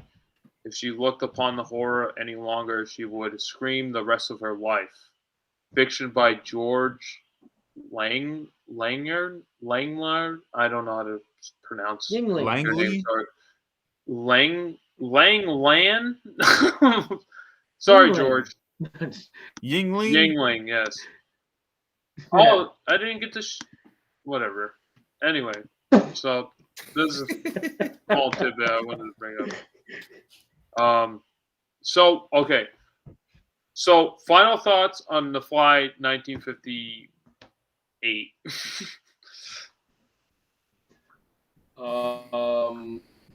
Who wants to go first? I think Matt should go first. Yeah, Matt should go first because he started. My he knows playing the more. wrong way. He knows okay. Jesus Christ. I would actually rate this one actually an 8, close to like between like I'll say 8, 8.5. For being such an old movie, it still has good qualities. Yeah. It like back then's technology wasn't 100% like nowadays, and they pulled off great things with it. And it was more like a magic show in a way, if you think about it, with like the Flash is how they got this delusion part is like getting rid of the item and bringing it to the other side, and that's a neat thing. And like they kind of the thing is like I like it because of the filming and like the story of it, but I kind of wanted more science though. Well, like more of the science to it and the stuff. Seeing more like the process instead of seeing like time lapse, like the time lapse, or I mean, just skipping to the next thing. I would say I'm still just going. I'm just setting up like an 8, 8.5. Wow, The Fly. That's pretty. It's a good movie. It's a good movie that still holds up from the 1950s. It definitely a lot of 1950 movies. I would definitely agree. It doesn't hold. Yeah. A lot of older films don't hold unless if no one cares about it. And The Fly, people cared a lot about it, and it still keeps going. I think a lot of movies in the 50s hold up. You gotta like. There's definitely some that are slower than others, but it is like its own aesthetic for sure. Just watching any 50s film, like you got to almost put your mindset in the time period itself and like see how when it was made, and like that's how you judge it by its effects. You can't judge its effects or almost even the storytelling by today's standards, because today's standards is so much different. Like you almost have to think about it how it was in the time. At least for me, like, was this good for the time? If it was crap for the time, it's crap now. And if it's good for the time, it has a potential to being great now. So that's how I see it. Like if it's shit then, it's shit now. It just keeps festering. It just gets worse. Well, I'm gonna follow suit behind me. I'm gonna follow suit behind Matt, and I'm also gonna give it. I'm gonna give it a strong 8.5, almost a 9. Wow! Wow! I love this movie a lot. Like the beginning part of the murder mystery that immediately drew me in. I'm like, oh shit, what happened? Was he a worker? Was he, some important dignitary? Was he, mad scientist? We didn't know anything. And then as the details, got revealed, the web of, curiosity was weaved and, lines got crossed. Literally? Yeah, literally. Each detail, each act only drew me in more and more and more. And even for as short as it was at an hour and a half, I was absorbed in this. I did not blink. I didn't move. I was, hello, this was me. Yeah. And even all the way to the very, like I said earlier, the very end where he took his life, he told his wife at the very end, I love you. Well, he didn't say he loved Philippe, but, obviously he loves his son. And, he was he wanted to atone, for what he had done to not only himself, but the stress that he put his family through. And I think it just spoke a lot, just considering, like, at any point, he could have just killed himself with that after, not being able to find the fly. But he was, like Josh said, he kept holding on to hope, like, I'm going to find the fly. I'm going to get back to normal. I'm going to just put all of this nonsense behind me. And, even at the end where it's the brother and the sister-in-law together, not together, obviously, but he's, I guess, their overseer and caretaker, that part was a little bit weird and I didn't care for that all too much. But, you could still tell, like, even though he was, helping out his brother's wife, he still respected the boundary of, this is my sister-in-law and that's my nephew. I'm not going to cross any of that. And I'm just going to stay exactly where I am. Mm-hmm. Yeah, I do agree with you. The only thing is, like, the ending with him and Philippe, with Vincent Price, and Philippe and the mother, it seemed like too happy ending. Like, they're like, oh, now we're all a big happy family. Like, after your dad died, I'm your dad now. Like, they walk off, like they're arm in arm, Vincent Price and I forget the mother's name, but they're like arm in arm, and then they walk with Philippe. I mean, they do explain, like, they bring his memory, Andre's memory, to, like, a higher note, right before that. But it's like, I don't know. That's that part kind of like what's going on there? I could have taken or leaving the ending. Like, I would have left it, like, right where, Vincent Price and the inspector found Andre, the rock squirrel, fly, and squished him. I agree with you. That would have been like perfect, because you don't know what's happening, what happened to the wife after that. You don't know what might have happened to the son, or even Vincent Price. Like, well, somebody's got to answer for, the now suicide of my business partner. I definitely agree with you, especially, like, right after the detective walks off. I think they could have ended the movie there, because it would have been more ambiguous and, like, kind of mysterious. But, like, how they end it, it's like almost like too happy ending. Mm-hmm. But it's just like one scene after, and I totally agree with you with that aspect. I think that's when they should have ended the movie too. Because they could have ended it, then they could have made a sequel like they did already, but it could have been so much different. It could have retold the ending in a different way, and then slowly saw the rise of the son and him taking more interest in the father's work, and him trying to figure out what his father was doing, and then later on make the creation and fall into the same accident that happened. And therefore, instead of this whole, I agree. Okay, we already got the ending part, and then the kid's already just going off. I think in the second movie, he's already established that he's out of school.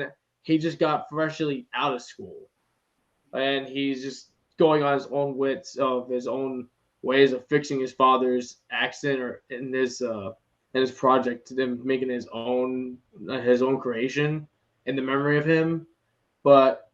It's all funded by him until he he forces the uncle to fucking pay for it too for him. It's kind of stupid. It's kind of weird. It's fucking stupid. It's weird. Okay. Yeah. Yeah. So,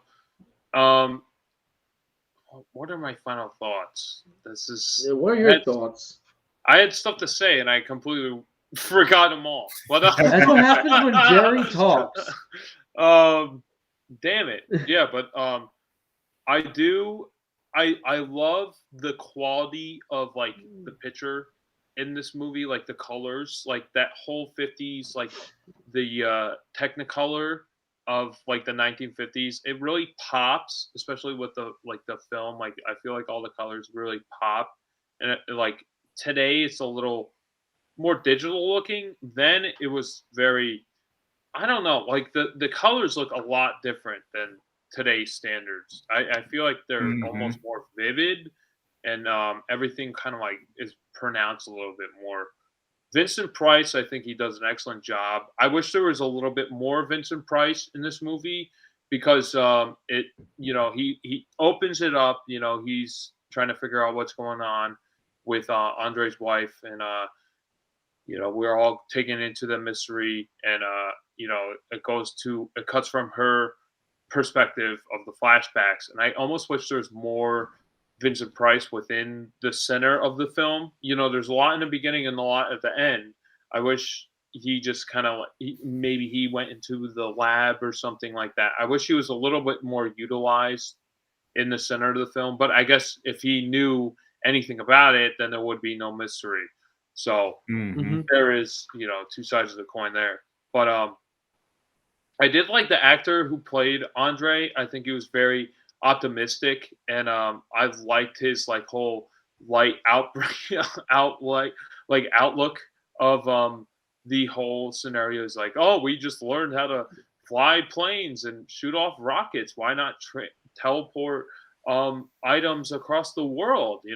This would revolutionize human history.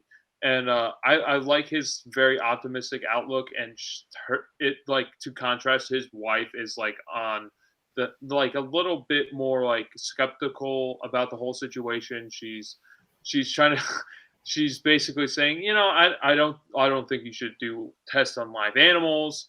He vaporized their cat basically. Then they have a guinea pig, and she takes care of the guinea pig.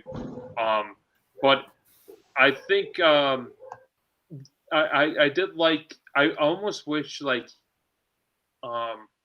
he had a voice at the same time, like being the Fly. But he did have like the subtleties of his acting when he was the Fly was really good, and the mask looked awesome. The mask of the Fly looked really cool when it's revealed, especially for that time period. Like the I don't know, like the antennae were like vibrating and wiggling, like when he like with the reveal, and then you get that hexagonal vision of like the wife screaming. I thought that was really, really well done. But yeah, there's a lot of subtleties with his silent acting, and I think it actually really works with what he's doing. But yeah, I would give this movie probably an 8 out of 10 as well. I definitely would agree with you guys. They're definitely very two different movies from the next movie we're going to talk about. You said that right. Yeah, they're almost two different sides of the same coin. How to tell the story, and I think the remake is a way to make a remake. It does its own thing, but it still is the same story. So, Jerry, I wanted to throw the 1987 movie at you, and I thought you were going to do that to me. Well, 1980. Wait, no, not 87. 86. 86. Sorry. I thought you were going to give that one to me. I was hoping he would give that one to you. Oh no! I was trying to figure out which one to give to who. So like I was figuring it out in real time. So I didn't really have it preempted. So I'm just gonna come out and say it. The 50s one to me is the superior film in overall quality. Wow! And as a favorite. So in the 86 film, we have Jeff Goldblum, who plays the mad scientist. Yeah, and obviously Seth it worked for this one. Yeah. And he is at a science convention, and there's the news reporter there, Geena Davis. I cannot think of what her character is played as because whenever I see her, I think of Beetlejuice. Yeah. Yeah. Yeah. And so, she's a reporter. She sees him, and she, he's trying to, tell her like, oh yeah, like all these guys here, they don't have anything compared to me. If you come to my place, I'll show you something that's going to change the world. He goes more for the sci-fi telepods instead of like the booths like you might see in the Twilight Zone. This is more like what you might see in Stargate. And so he's he shows her like, I'm working on teleportation, and as he's riding with her in her car, he tells her, like, oh, I have like terrible motion sickness. And she's like, well, you want me to slow down? He's like, no, just it'll be fine. And so he's in this warehouse loft type of deal. I don't know what it was. Man, he was close to his work. Warehouse apartment. Yeah. Yeah. And so he he shows her, this is my telepod. He says it in the beginning, it only works on inanimate objects. And then, he's still telling her, like, I haven't had a successful run with organics. And she starts, recording them. And he's like, what are you doing? And he's like telling her, like, no, you can't do that. I'm not ready to reveal this information to the world.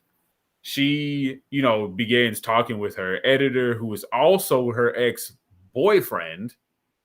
Yeah. That, I've got the hottest scoop. And he's just, he's being a real petty asshole. And he's like, oh, you're just doing this because you want to sleep with them. They do sleep together, among other things that I'm going to get into. And so, she's telling them, I'll help you with your research if you give me the first primary scoop of it all. And, he's real hesitant, but he's like, okay, I'll do it. And so he does the first run on a baboon, and it just looks like an exploded sausage. It doesn't look good. It's just writhing in pain. Yeah. It's so bad. It's god awful. It was Inside Out. Yeah, I mean, we're not talking about the Disney movie. Terrible. No. Yeah. And so then, he keeps practicing. They're obviously becoming lovers and getting closer. And so she goes home at one point, and he's in her apartment taking a shower. And I don't know why she didn't get the rolling pin and club him upside the head. I thought that was very weird. And then what else happened? He finally got a successful run with a baboon. It didn't turn inside out like an exploded sausage. And, it was still living. And he was like, yes, I've had a successful run.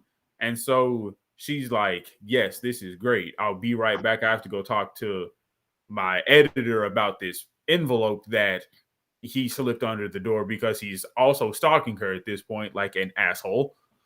And so she goes up to the office and she's telling him, like, back the fuck off. This is my scoop. What I do does not have to go through you. And he's like, yes, it does. I'm your editor. You have to do what I say. And you used to fucking blow my dick. And she's like, that's over and done with. I don't even care about you anymore. Leave me the hell alone.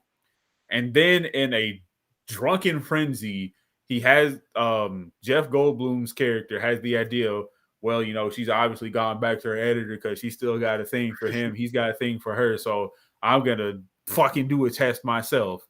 And so he gets butt ass naked, gets in the telepod, and then there's a fly that manages to just fly in at the last second before the door latches. And it does not a fusion. It splices, the telepod splices the genes with him, and he's slowly turning into a fly. Human abomination. The Brundle fly. Yes, yeah. And then things begin going downhill at that point because he's getting all these, positive benefits of a fly from, enhanced strength, reflexes, stamina. But he's also losing his sanity at a very degenerative rate. So he's like, he's telling him like, yeah, come on, come through the pod. You're going to feel amazing. You're going to, I've unlocked the fullest potential of my body. Look at me. Can a normal person do this? And he just starts fucking breaking the foundation of his place. And she's telling him like, you look like shit, man. You've got like these dark spots on your face and stuff. You've been eating sugar all day. You're malnourished. And then, as he progresses down his downward spiral, his body now starts doing the changes where his fingers are fusing, his skin is inflamed, and also it's swollen. He's lost majority of his hair. His teeth have fallen out. He's lost body parts like his ear, and he's just collecting them in his medicine cabinet. And he's just documenting everything like, oh, this is so cool. I'm going to be the fucking first insect politician. Yeah. And then he just, as things just progress in the relationship of Brundle and the white Geena Davis, she finds out that she's pregnant, and she has an absolute horrid nightmare where she has an abortion. But when she's getting it, she's telling them, no, I want to keep my baby. But as the abortion happens, and they're telling her, just push, the remaining parts of the baby out. It turns out it's just this. It's like a maggot the size of like 4 feet. And she's just losing her mind, and she wakes up and she's just, curled in a ball, and she's just telling herself, I can't do this. I'm done. And so when she goes back to him, she sees that he has just absolutely lost everything now, and he's no longer even a person. And she tries to give him, a heartfelt goodbye, saying, this is the last time you're going to see me. She's, obviously begged her editor, also with this being the 80s, abortion at the time was a big no-no. I don't, somebody correct me if I'm wrong. Big Booty Dandy, correct me if I'm wrong on that. I would assume so. Because I know there was that weird transition where getting an abortion was illegal.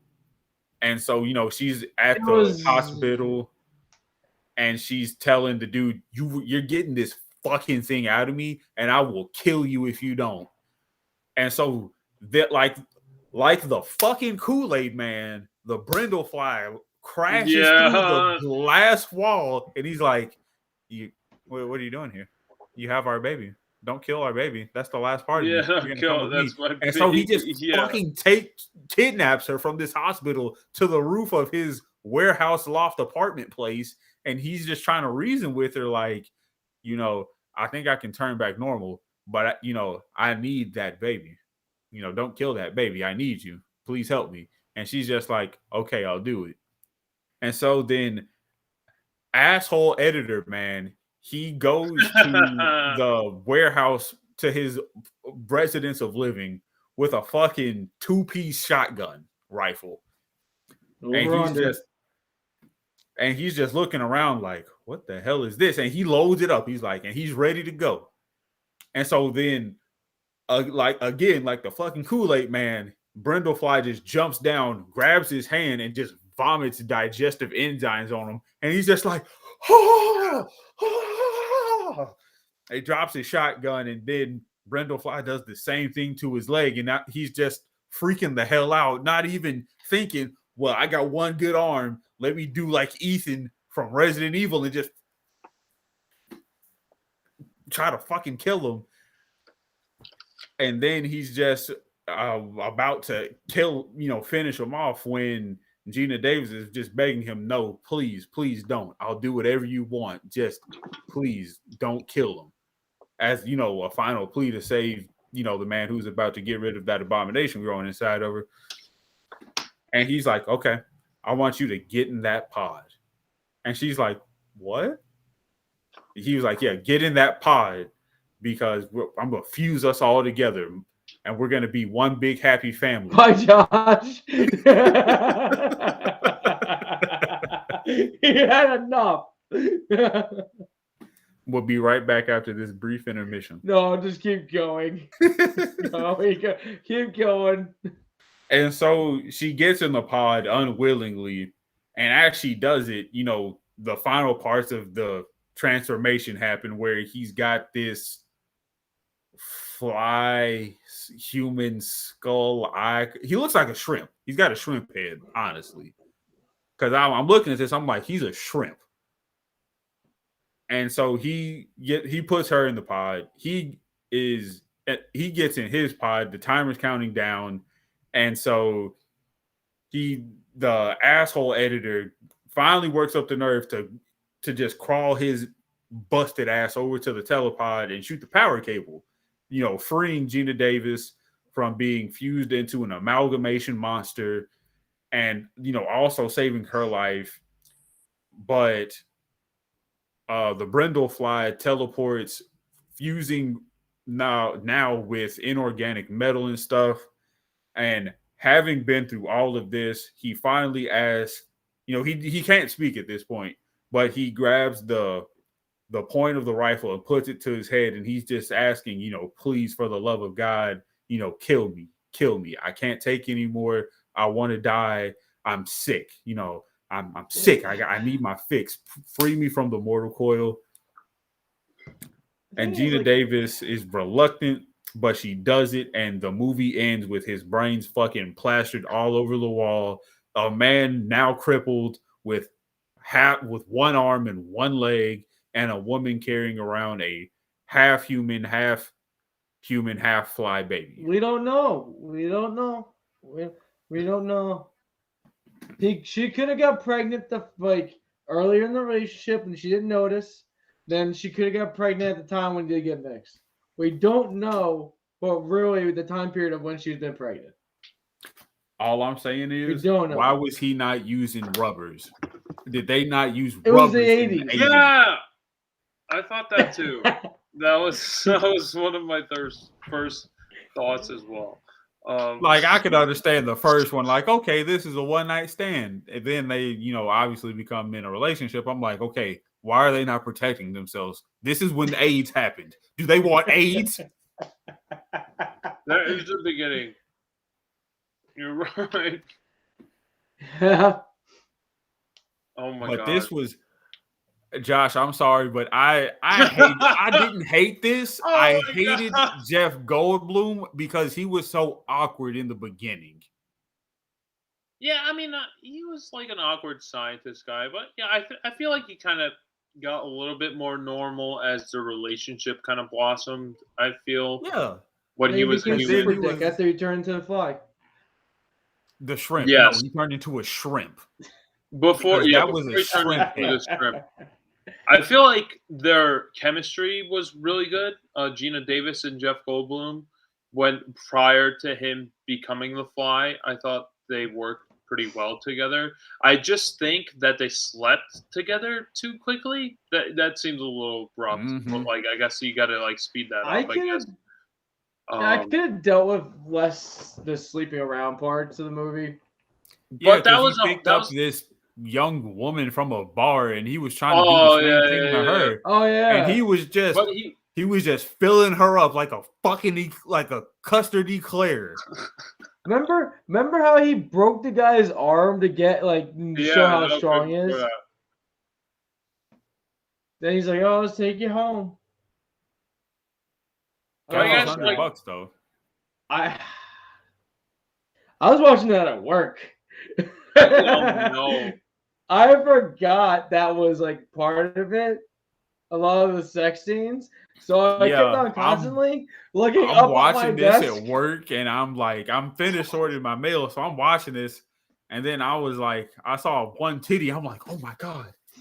I'm fumbling my phone. Jeff Goldblum's back thrusting a little bit. And I was like, ah! That's all I needed. Fuck. I didn't know. Fuck. I didn't know you're watching this in a public place. Well, it was at the time that was like it's little work is like being weird with me, so like I have like little gaps where I can just fit things in if I can. So I was like, all right, I can fit this in right here at this time right now. Kind of got slow in the day, so I Did you started fit watching into a little more bit here. Undead Unluck? I got into the second issue, but lately the work is being stupid with me, so I'm going back and forth, freaking typing, and I'm working from home. I fucking hate this. But whatever. I did like that this one went more of the horror sci-fi route. Like it was very reminiscent of Frankenstein to me, which I loved a whole lot. But I would have preferred if Jeff Goldblum wasn't quite so awkward. Maybe if he already had, this deranged of maybe using this as a basis of gene splicing or fusing, species together for some fucked up idea he had. I couldn't stand him for like the first 40 minutes because he was just like, it seemed like he was almost lost trying to remember what his lines were.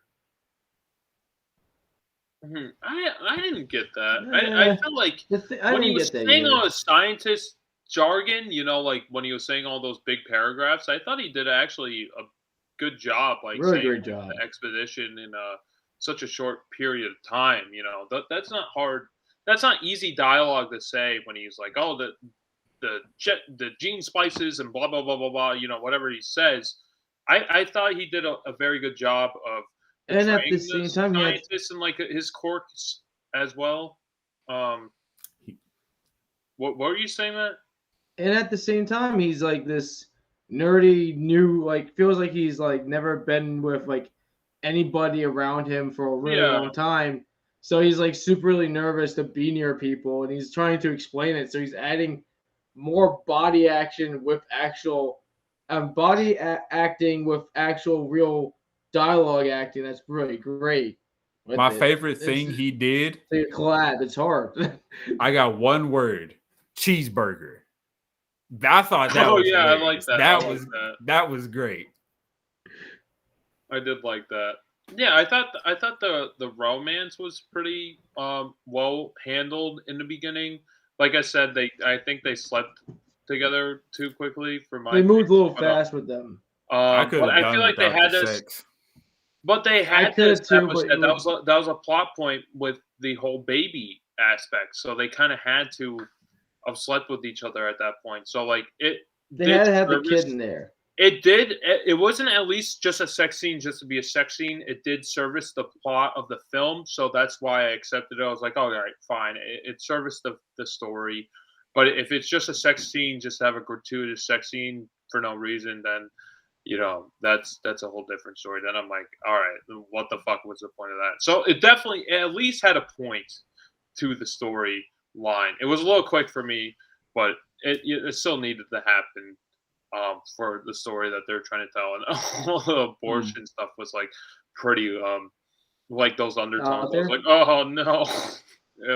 But it was grotesque, but it kind of needed to be because I was thinking about it, I was like, a baby, I mean, it's just like a big parasite in this woman's body. It's almost like Alien. It's Alien.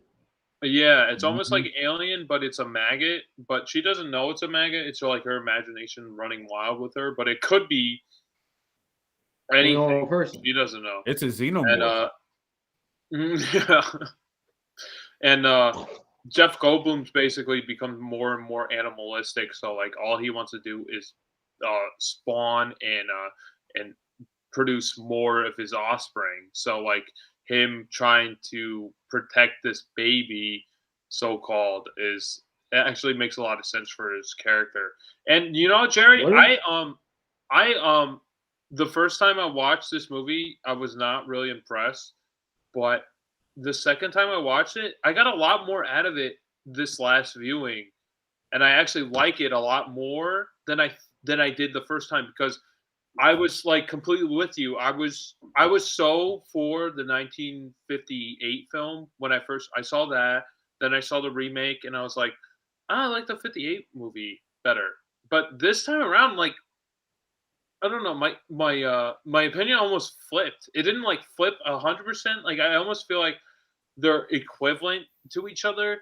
But I almost feel like the effects with this movie are so astounding. Like I'm like, how the fuck can I give this movie a bad rating? The effects look so great, and it's like it's so realistic, and especially like when he's like puking, and then like he's climbing on the wall. I guess they like rotated the whole set, and they glued everything to like the floor, but they're like spinning it around. It's just like all the weird techniques that they did. Like it actually gave me a lot more appreciation for it.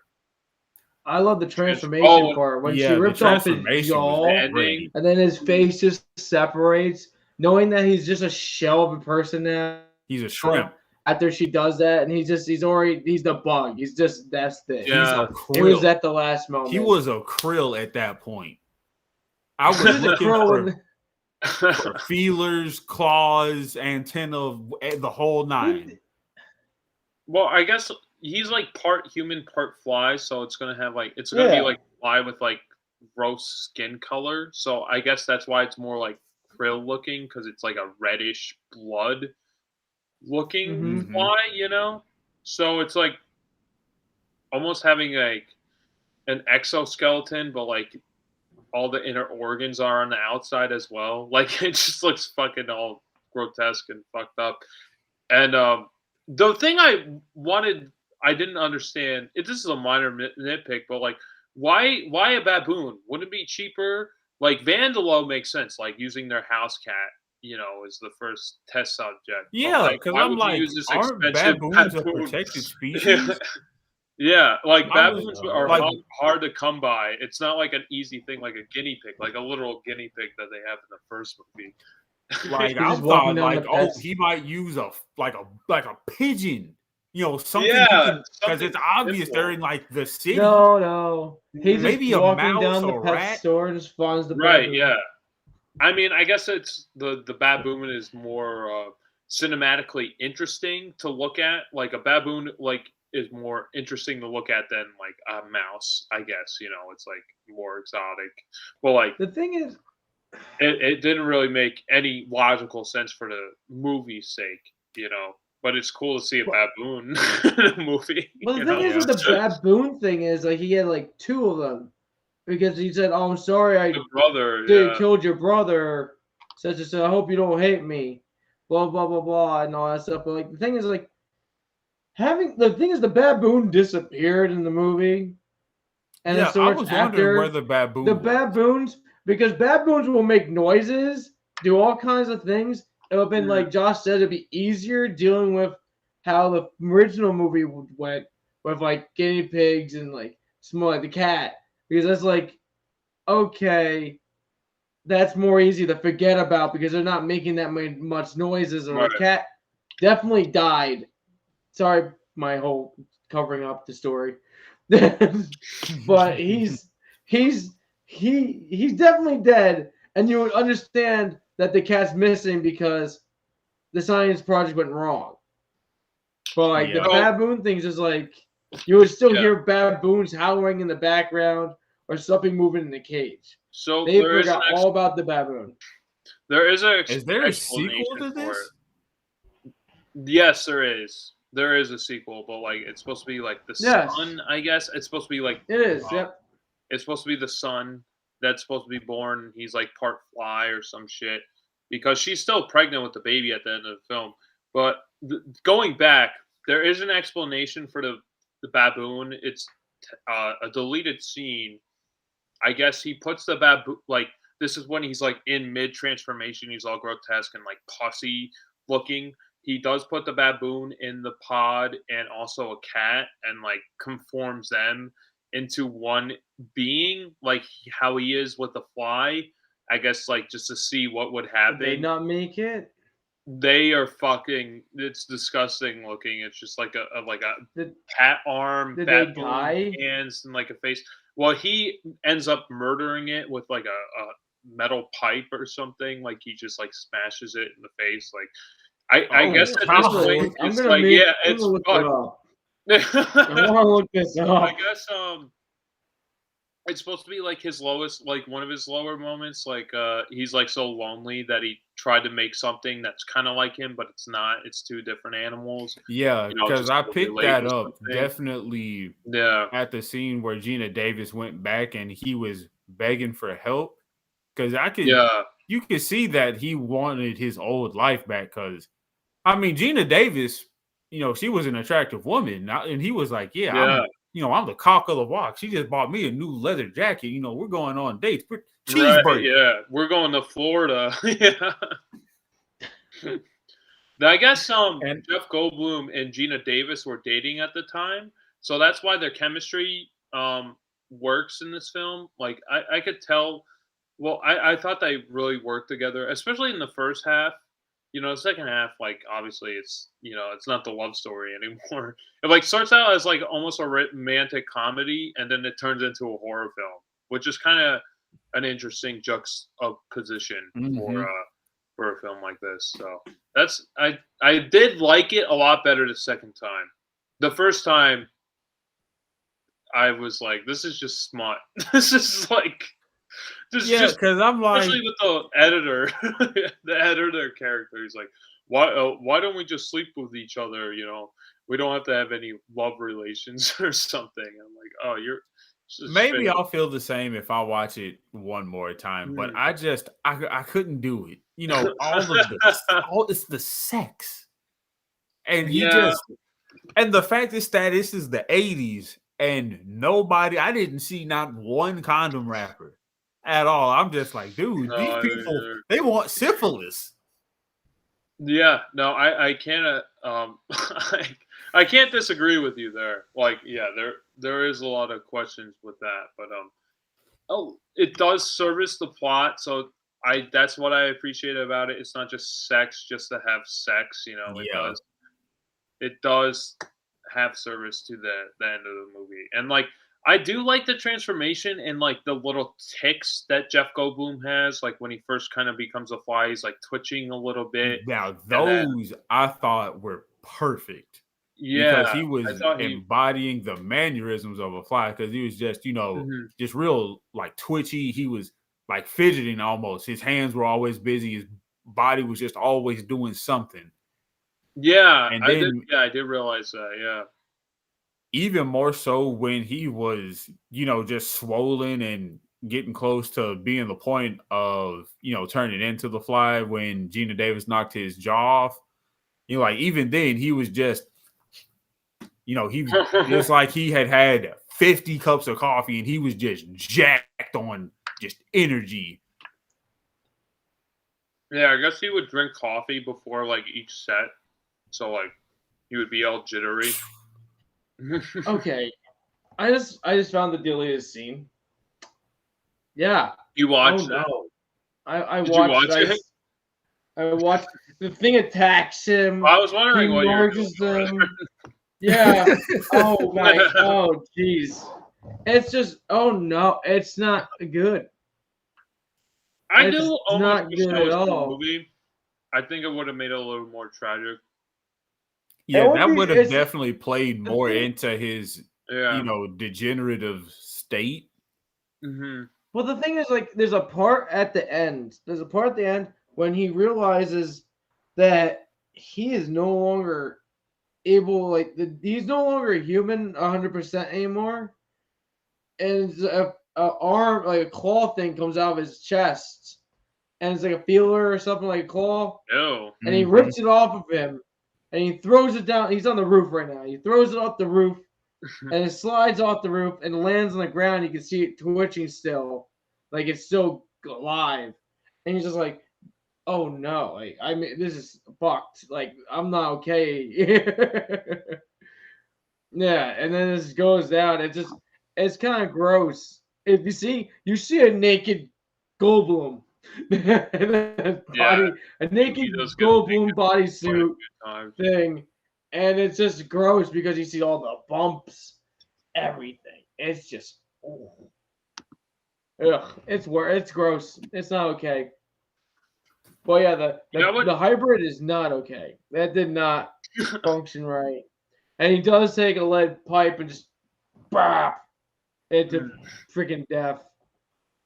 I would almost put this on the same caliber as The Thing with effects. I think the remake, the effects, the 80 thing. I think the effects are like almost like toe to toe with each other in these two movies because I think the effects makers are the first one to get end credit. It didn't even show the director. Just the first credit was the art direction, which was pretty interesting. It didn't start out with directed by David Cronenberg. It showed the effects makeup artist team. So that's what made the movie. They're definitely the stars of the movie. Huh? The effects I definitely appreciated a lot more in this one, just because it's also almost 30 years after the first one, so we're getting kind of closer into modern effects, so we can get away with more than what we used to be able to do. Mm-hmm. It's all like practical stuff. There's no CGI anything. Everything had to it's all camera. It's all nice and that's what I really appreciate about this movie. And I think Jeff Goldblum really worked as a scientist. I like the line where he's like, why waste any brain cells changing clothes? Einstein did the same thing basically. So he wears the same suit all the time, and that turns into Geena Davis buying him the leather jacket so he has something else to wear.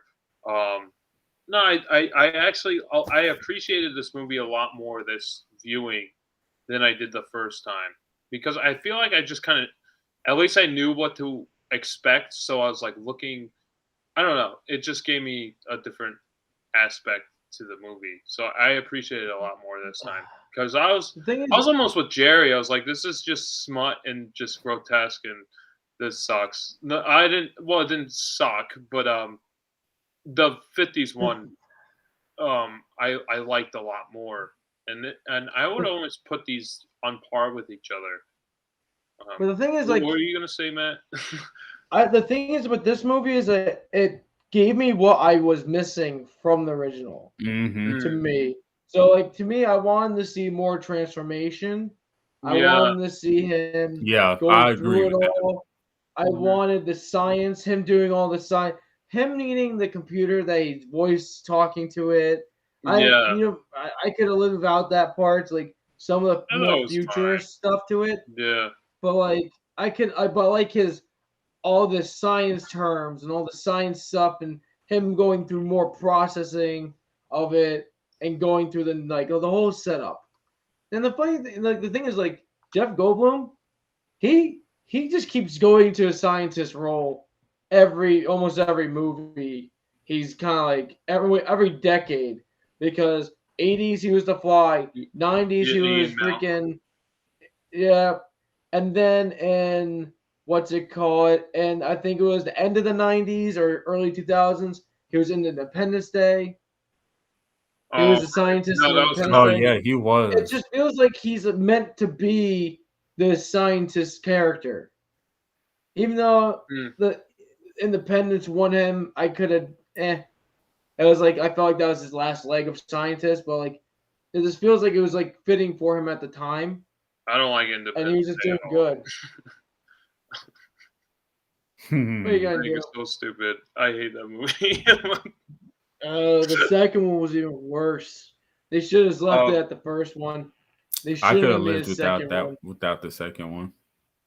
I'm a big early Will Smith fan. I'm not later Will Smith fan. I'm not really I think 2000. I Am Legend. I think is my cutoff for him. Yeah. For being my movies. Yeah. I think that sounds fair. Independence Day, the second one. They said he just dies he's not even in it. He dies in a training routine by an accidental crashing of another colliding with another person. Alec Baldwin. And I was what? No. So no. But the thing is, that. I'm in my head. I'm that's really disrespectful to Will Smith. I'm not gonna lie. You killing him off. But I'm going off track of The Fly. But just going with Goldblum, and he's in that one too. I believe he's in that one too, because they bring him back because he did everything in the first one. He ties in this again, but no, but I actually enjoyed everything, like all the practical effects. I know, like I was saying before, like him doing transformation and all the science stuff. His character, I enjoyed him going through all the changes and all these things because that's how a person would happen, or like a wild creature would go on. And once it realizes it is ill, it will start realizing it needs help. But at the same time, it may go backwards and be like, not, oh, no, I don't need help. I'm just tricking you in sorts of playing you and all that stuff. I enjoyed a lot of this, but the first movie does hold a different spot to me because this like with like other things, because my dad showed me that one, including I just appreciate like it's from the 50s and the filming style and all the stuff in it. It was just perfect for that time period, and it still holds up to this day. Mm-hmm. And yeah, I agree. I don't see like I kind of like how Josh says they're close, but my hand still falls into a favor of like the original more than the newer one because like there is some flaws. It kind of gets a little cringy in some spots where you can not have the movie kind of needs the cringe, but at the same time I'm like, I'm not a fan of this kind of cringe of what's going on. What? Yeah, I can agree with that. Up. Yeah, not only throws up, I like that because he is turning into the fly. That's how flies eat. So he's explaining. That's what I'm liking, the science. That's the science.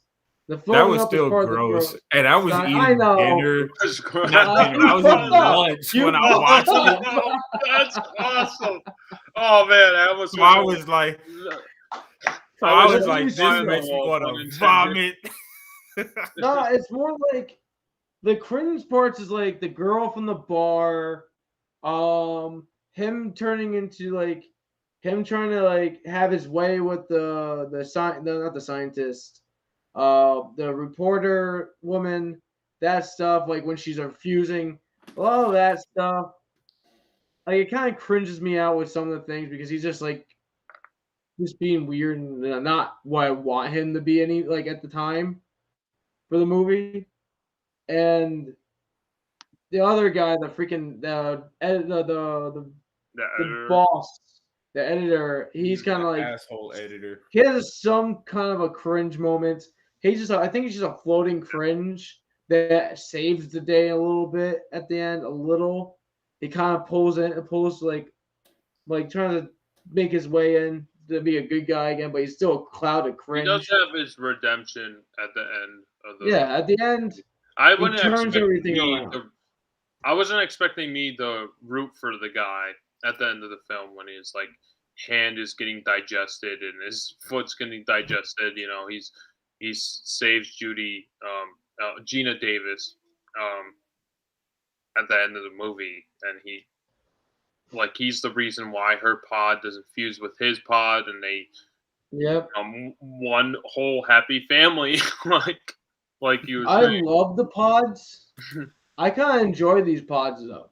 I like the design was cool. Great. The pods are really nice. I enjoy them. And like in the first movie, there was never three pods. There's never been three. There's always been two, 1 to 1. There was only supposed to go there to there. That's it. He ended up having 3 pods at the end of the movie where he can merge everyone to one pod. It's not like they all just went to like it just smack in the middle. They came out in one pod, like out of the 2. It was like a third chamber they had. It was weird. They like he kind of had this like set up pretty on point if you think about it. But at the same time as when Jerry was talking about, we were kind of talking about he has this girl that he takes home from the bar. Well, technically, they end the movie with the head blowing up. We never know what happened with that girl, with the journalist. She could have gotten an abortion She could have. And then this other one could have been the bar girl's pregnancy. Basically the hooker. Yeah. Because he definitely did not protect himself. I know. I got it. We got the point, Jerry. But the thing is, if you I did read the description of the second fly for this movie. It is a scientist that falls into his way of the father. So in the route, it seems like it is definitely the journalist's child, and she told him about how his father was a scientist. So it wasn't the hooker. Well, biker. He's like, he has all these hyper senses, hyper abilities. He's super strong. He could stick to walls. He could shoot flies. He could catch thugs just like flies. And he does this arm wrestling contest with, I don't know, some dude at the bar. And just fucking breaks his arm. He literally snaps his forearm, like his bone is protruding out of his forearm. And like right here. After that, you would think like everyone would be freaked out, but the girl wanted to still go out with him after that. Yeah, let's go. I want you to break my spine. Yeah, that would be terrifying. I want you to put me in different positions.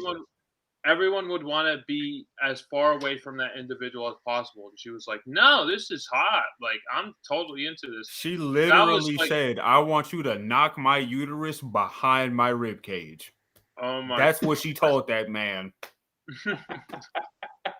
Yeah. So that took me out of it. I was like, "What the fuck are you doing?"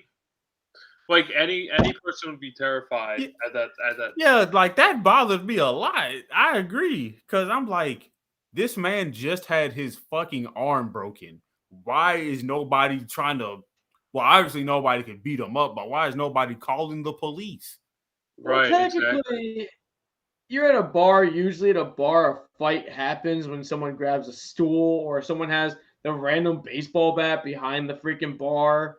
And they just beat the shit out of them. Forearm, but nobody did anything. Oh no! I mean, that's like if someone was gonna fight them because of what happened, but they all focus on like we need to get him to the hospital now. I think they would have won get this asshole. Objects. I think if they use the stools and the hidden baseball bat that mostly every bars like that one has a baseball bat in the background, like Huckleberry. Yes.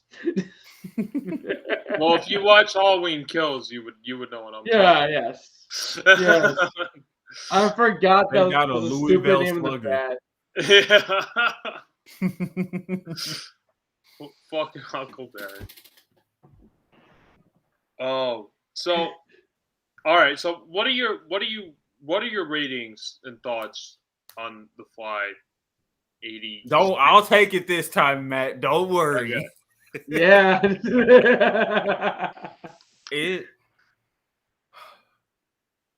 For me, I'm gonna give this a 7.5. I'm gonna go a whole point lower. Although I do have my, dislikes, I don't hate the movie. I did enjoy it quite a lot. And certain things I loved absolutely to pieces, from, the effects to even some of the shots that they did, from, some long pans, some nice wide shots and close-ups, to even my favorite, which is the declining relationship between Geena Davis and Brundle. Like, you just see like all of the emotion just come full circle from honeymoon phase to God help us all. And maybe if I watch this a few more times, I might bump it up to an 8. But I censor edition. I overall still enjoyed the 50s one the most, just because of the tone it set and how it used, like things that aren't, used anymore, from the Technicolor to the intro of a murder mystery to giving us flash forwards and backs of details, and even just, silent acting. Yeah. That's stuff that I really did appreciate, and I still do appreciate, whenever filmography does do it.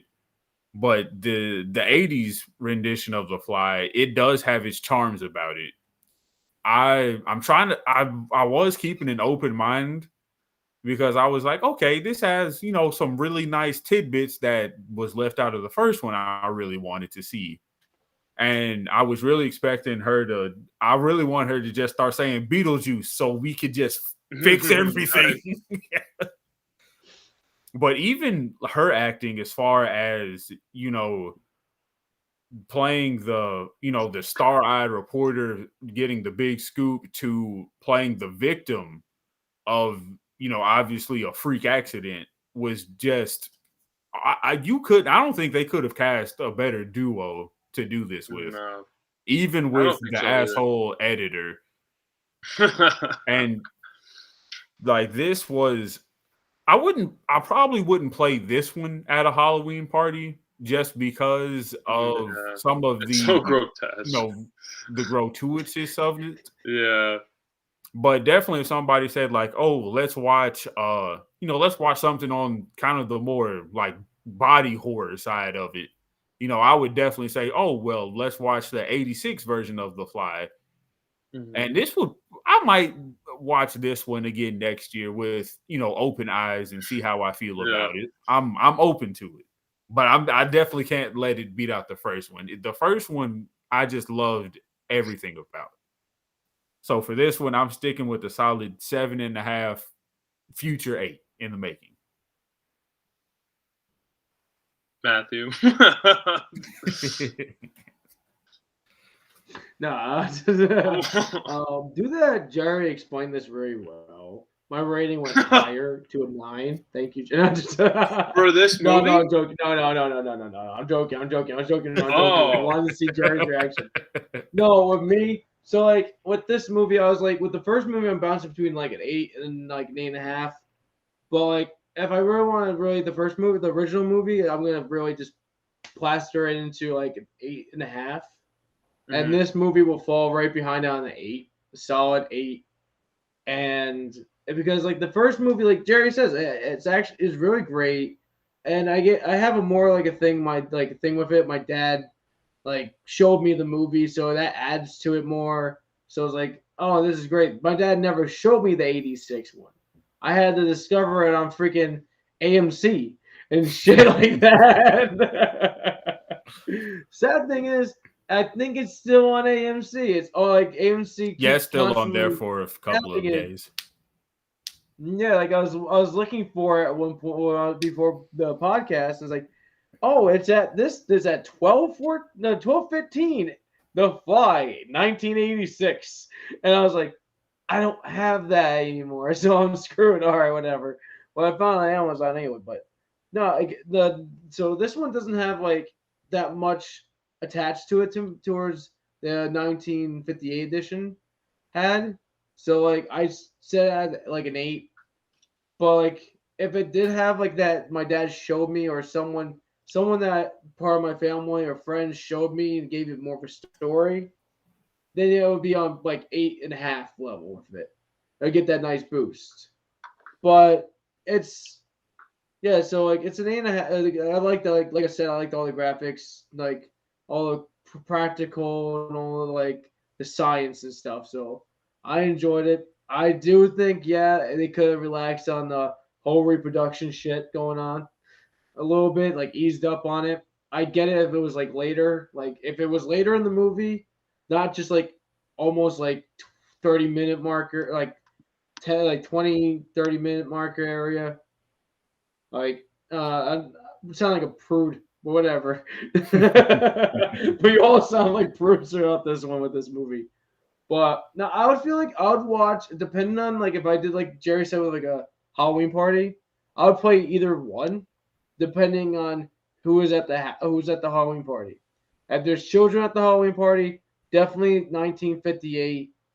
If it was more of like an adult everything going on, I'll slap in the 86 one or play both of them. Fuck it. Why not? It's a nice it's a horror movie setup, so why not? Screw it. People realize it's the same movie. But yeah, I lie with a nice 8. Yeah. Okay. I mean, yeah, I have to agree with both of you. I mean, like I said earlier, I got a lot more appreciation out of the viewing this time than I did the first time, which I wasn't expecting. I was expecting to like the 50s one a lot more and then kind of have this as the back burner, like, oh yeah, it is what it is. Effects are good, but nah. But no, this time I thought the acting was really effective and the love triangle, even though the editor was a little slimy, it did work, and like at least he has his arc at the end of the movie. He does like kind of redeem himself. The effects are amazing. But I thought the acting, like the subtleties of the acting, like watching it, I was like, oh, well, there's actually something going on here, and I think it actually worked. Um, I think it's like apples and oranges with these two because the 50s and the 80s are the best eras for horror, like ever. I think, like the 1950s with all the nuclear atomic bomb, like creature movies, and the 1980s with the slasher movies, and I think like these are like the anticipates of their own time period. Like the 1950s one could have only been really made in the 1950s. Like that's right after World War II and the atomic age. You know, you don't. That's when people weren't really trusting of science and the like forward thinking of like what science can do for humanity because they're still seeing like the undertones and effects of like what nuclear radiation could do to people. So like there's a lot of more monster movies coming out at that era. And then in the 1980s, it's like all this like grotesque like slasher films, and you know he's metamorphosizing into this crazy looking fly thing. And I do like there's differences. Like this first one, there's two creatures technically, and this one it's just one. They fuse into the same genetic mold. So it there's different things to think about with both movies, and I think they both work. Um, I would probably rate this an 8 as well, which is surprising. I thought I was gonna rate this a lower score than the original, which is not what I was we need expecting. a good streak here or something. Like this keeps happening. This is unusual. This is scary. It's been like how many shows now? Like 3? I think this is the third one now. Maybe we're just getting the same taste now since we're watching the same shit. I don't know. But, I do like with this movie, like no time is wasted. In the beginning, like he's set up, like he's a scientist. He's trying to show his, trying to basically build some traction with the journalist. And that's literally the first scene. Like you see his invention from the immediate start. From the other movie, it starts out as a murder mystery, so you're trying to pick up the pieces as you go along, which is also effective. So I think they're both effective in what they're trying to do. So it's like it really is about your preference, huh? The funny thing is, you're saying it's faster paced. It's actually 2 minutes longer than the original movie, so it's pretty funny. I'm not saying it is. No, I'm just saying it's pretty funny. It's like faster, but it's slower at the same, longer at the same time. Yeah, well, I mean, 2 minutes could be like opening credits. I know, but still. Credits. But like, yeah, it just like jumps right into the science aspect of it, and then in the other one, the original, there's a little bit of a build up until you get to the science aspect of it. So it's like really what your preference is of what you're kind of trying to get out of a science fiction, horror, thriller kind of movie, and each of these tell the story in a very effective way, but like in a different era. which works for both films, which I find that really appreciative, and I was not expecting to like this movie as much as I did. So this has been very interesting. I agree with what both of you have said. Definitely, I'm hoping when I rewatch this again, maybe in a year, I'll bump it up to an 8. We can just revisit. A little long. We're still in Halloween time. Yeah, I'd be curious. Throw it back in the running. Well, we'll wait for Jerry for next year. We'll just remind you. Hey, Jerry, remember you said we'll watch this again. On the same day. Right. Yeah. No, I'd be very curious because I like my first viewing of both of the films. I felt more like you. So like I had that almost the same perspective. So it's interesting. I don't know. I didn't expect to change my mind, to be honest. I was like, oh, I'm gonna like the 1950s one, and then I was expecting you to actually like the 1980s one, Jerry. That's what I was like. That's where I put my don't get me wrong. I do like the 1980s one, but it's just it's something about how they filmed stuff back in the 50s. It's just that initial charm of it. It's either going to draw you in or it's going to draw you in when the movie's almost done.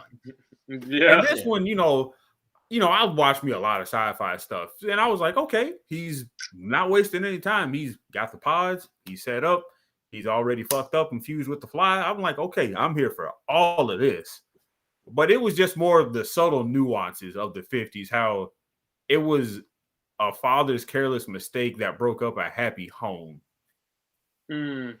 Yeah, that's true. It almost felt a little more tragic with the 50s one just because there was a family unit and like his wife was super devoted to her husband, and then like she's the one who has to murder him, which I mean they both have to murder the fly creature at the end of the movie, but I don't know, it just seemed like even like the opening with the body and the fly and under the metal press, like there's so much blood especially for like 1950s. Yeah. Like that, I was surprised they even showed that. I was like, holy shit, that's really. Yeah, that's exactly what I said. I was like, am I watching? I was gonna text you guys like, hey, am I watching the right thing? Because there's a lot of. I'm saying you're getting pressed on a thing to make sheet metal, so I assume that's just emptying you. But the funny thing is, I haven't seen the movie in like forever. So like since I was like 8 or 9. So like when I was watching this, I was like, "Am I watching the right movie?" And I was talking to my dad, and I was like, talking to my dad after I watched the whole movie. I'm like, "You remember The Fly?" And he's just like, "Yeah." I'm like, "Do you remember it being a crime scene in the beginning?" He's like, "Sadly to say, it's been so long since I watched it. I mostly just remember the tragic part, like the science part, like when he's actually has when it's in the middle of the movie and he has everything set up and he has his 2 chambers and he's doing his thing. That's what my dad remembers the most. Is that on? He just says the beginning was just like a blur to him. It looks like now, but it's been like forever for him to watch since he watched it too. Yeah, no, there is more memorable parts of that one, like especially the cat. The cat scene is very ominous, like when he's like meowing within the atoms, like it's like it almost gets under your skin a little bit. It's like almost like a ghost or something. I was hoping for the cat to like appear in a different spot, like in a box or something like that. It would be like a different location there where he was supposed to be. Like, that's where living creatures would have been going. Like they get a little side, like they peel off the actual road. They go on the side road and go into some other location on accident than where they're supposed to go. The cat's atoms got transferred into the spider, and it was having its revenge on its the person who put it into the box by eating the fly. Actually, it was the fly. We didn't even know it. That's what happened. It was the fly. It turned into the fly. Vandalo turned into a spider and took its revenge. So fuck you. Well, technically, did he really take its? did that spider really kill him? Because the rock hits him when he gets covered. Yeah, and it was at the same time. He was gonna so die. it was a double murder. It was a double murder. It was a double murder. You could almost say it was a double suicide. Oh, I see where you're going. I'm not doing the song. They're trying to cover up as well. Oh, screw up the song. To fill in Josh with what Jerry's going with, Jerry introduced me to a anime that he's been asking me to watch for like a month now called Bungo Street Dogs. And there's a character in Bungo Stray Dogs. B-U-N-G-O? There's a character. Yep. B-U-N-G-O. Okay. So if you watch the show, you'll understand where the name comes from, what the name actually is.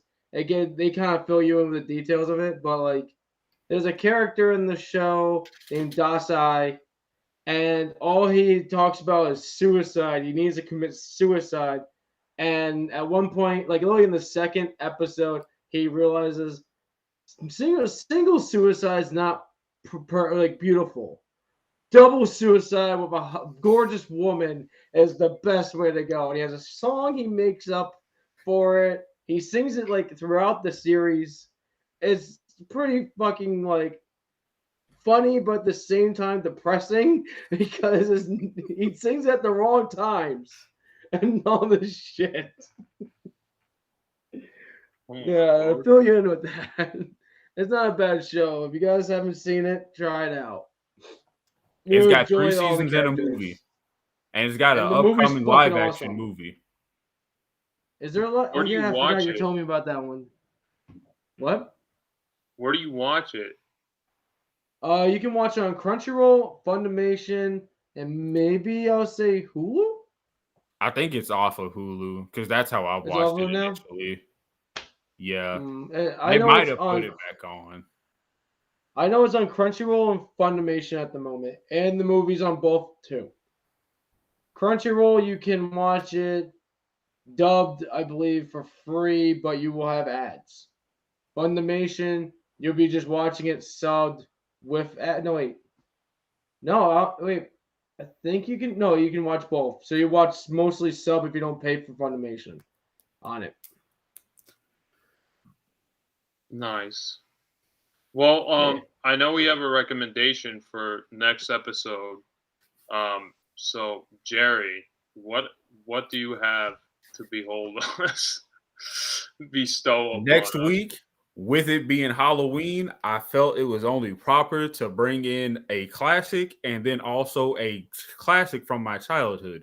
We will be watching Hellraiser, the first movie. Oh, yes. Film. And then we will be also watching for the short, The Grim Adventures of Billy and Mandy, Jacked Up Halloween. Oh, nice. Okay. Fuck I'm excited for this. Those are good choices. I'm down for that. Okay. I'm excited. And in case you couldn't tell, the theme is things that go bump in the night that are easily accessible by the wrong hands. All right. I haven't seen any of the Hellraiser movies, so we're watching the original, the first one. You're a Hellraiser virgin. I have to. It's on Amazon Prime, but it's got this weird thing where it shows like a 2019 one, so and I got to make sure it's not the. That one is not good. That is not a good one. I watched that one. I think that's the one I watched, and it's the one with the boy goes to Mexico and he gets turned into Pinhead. I think that's the one in 2019. But yeah, there's a lot of Hellraisers. Yeah, there's like 4 or 5, I believe. Yeah. I think it's up to 6 or 7 now. Jesus. Maybe pushing 8. Because there's Hellraiser 1, 2. Then there's the one with the murder mysteries. Then you got the one at the house. Then you got another one down. I forget there's another one. Then you got the Mexico one. They go to they go to Mexico and they fuck up. But they go back to the United States. if you guys don't want to be spoiled for Hellraiser and the Grim Adventures of Billy and Mandy, what episode is it, Jerry? It is the Jacked Up Halloween special. It's on HBO Max to watch. Okay. So if you guys don't want to be spoiled for those two, make sure to watch that before next episode, which will be next week, because Halloween. And there's there's comics too. Yeah, I forgot about that. There's also comics too. Comics to what?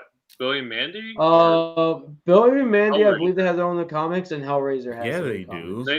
A lot of horror movies. A lot of horror movies started getting a lot of comics, in the last, I would say, in the last decade or two, they started filling them more in with comics. Okay. Probably easier to expand the universe and retcon some of the stuff that they thought was poo-poo. Or fix, or like help fix it so it makes it more easier to understand. Or get it into this franchise better. Yeah, I get it. Yeah. Just fill in the gaps, I guess. Yeah. Well, are you guys ready for the outro? Now, sure. Which order are we going to do it in? Yeah, is it going to be you, then Jerry, Matt, and then I close it out? Or are we just going to go in order? Well, let's just go in order. It's already in. It's already Hellraiser. All right. Hellraiser has comics. Okay. All right. 3, 2, 1. This was Josh from BatYard Productions sending you off up and away until next BatYard's finest episode. This is Jerry guiding you all with Green Lantern's light. And I'm Matt, chilling in Gotham as always. And oh wow. I haven't done the ending in a while. My bad. Becoming Super Friends. Becoming Super Friends one episode at a time. Usually you guys yell at me for doing the ending, so I choked a little. I thought you always did. Jerry, okay. You screwed up. I thought you always say did Superman's pow. I usually do the ending. Matt usually goes after you. We started switching it up. I thought Matt did that. So I say Super, and this I is don't remember. and our Superman's pals, and Jerry didn't do Superman's pals. No, you're supposed to do Superman's pal. He did Green Lantern. Oh my God. That's your line. That's not Jerry. I thought we say it to go to the other people. Like, we do it all the time. No. Keep the same thing so you don't confuse yourself. Why would you switch it up and fuck yourself? All right, Matt. It's okay, man. I know that.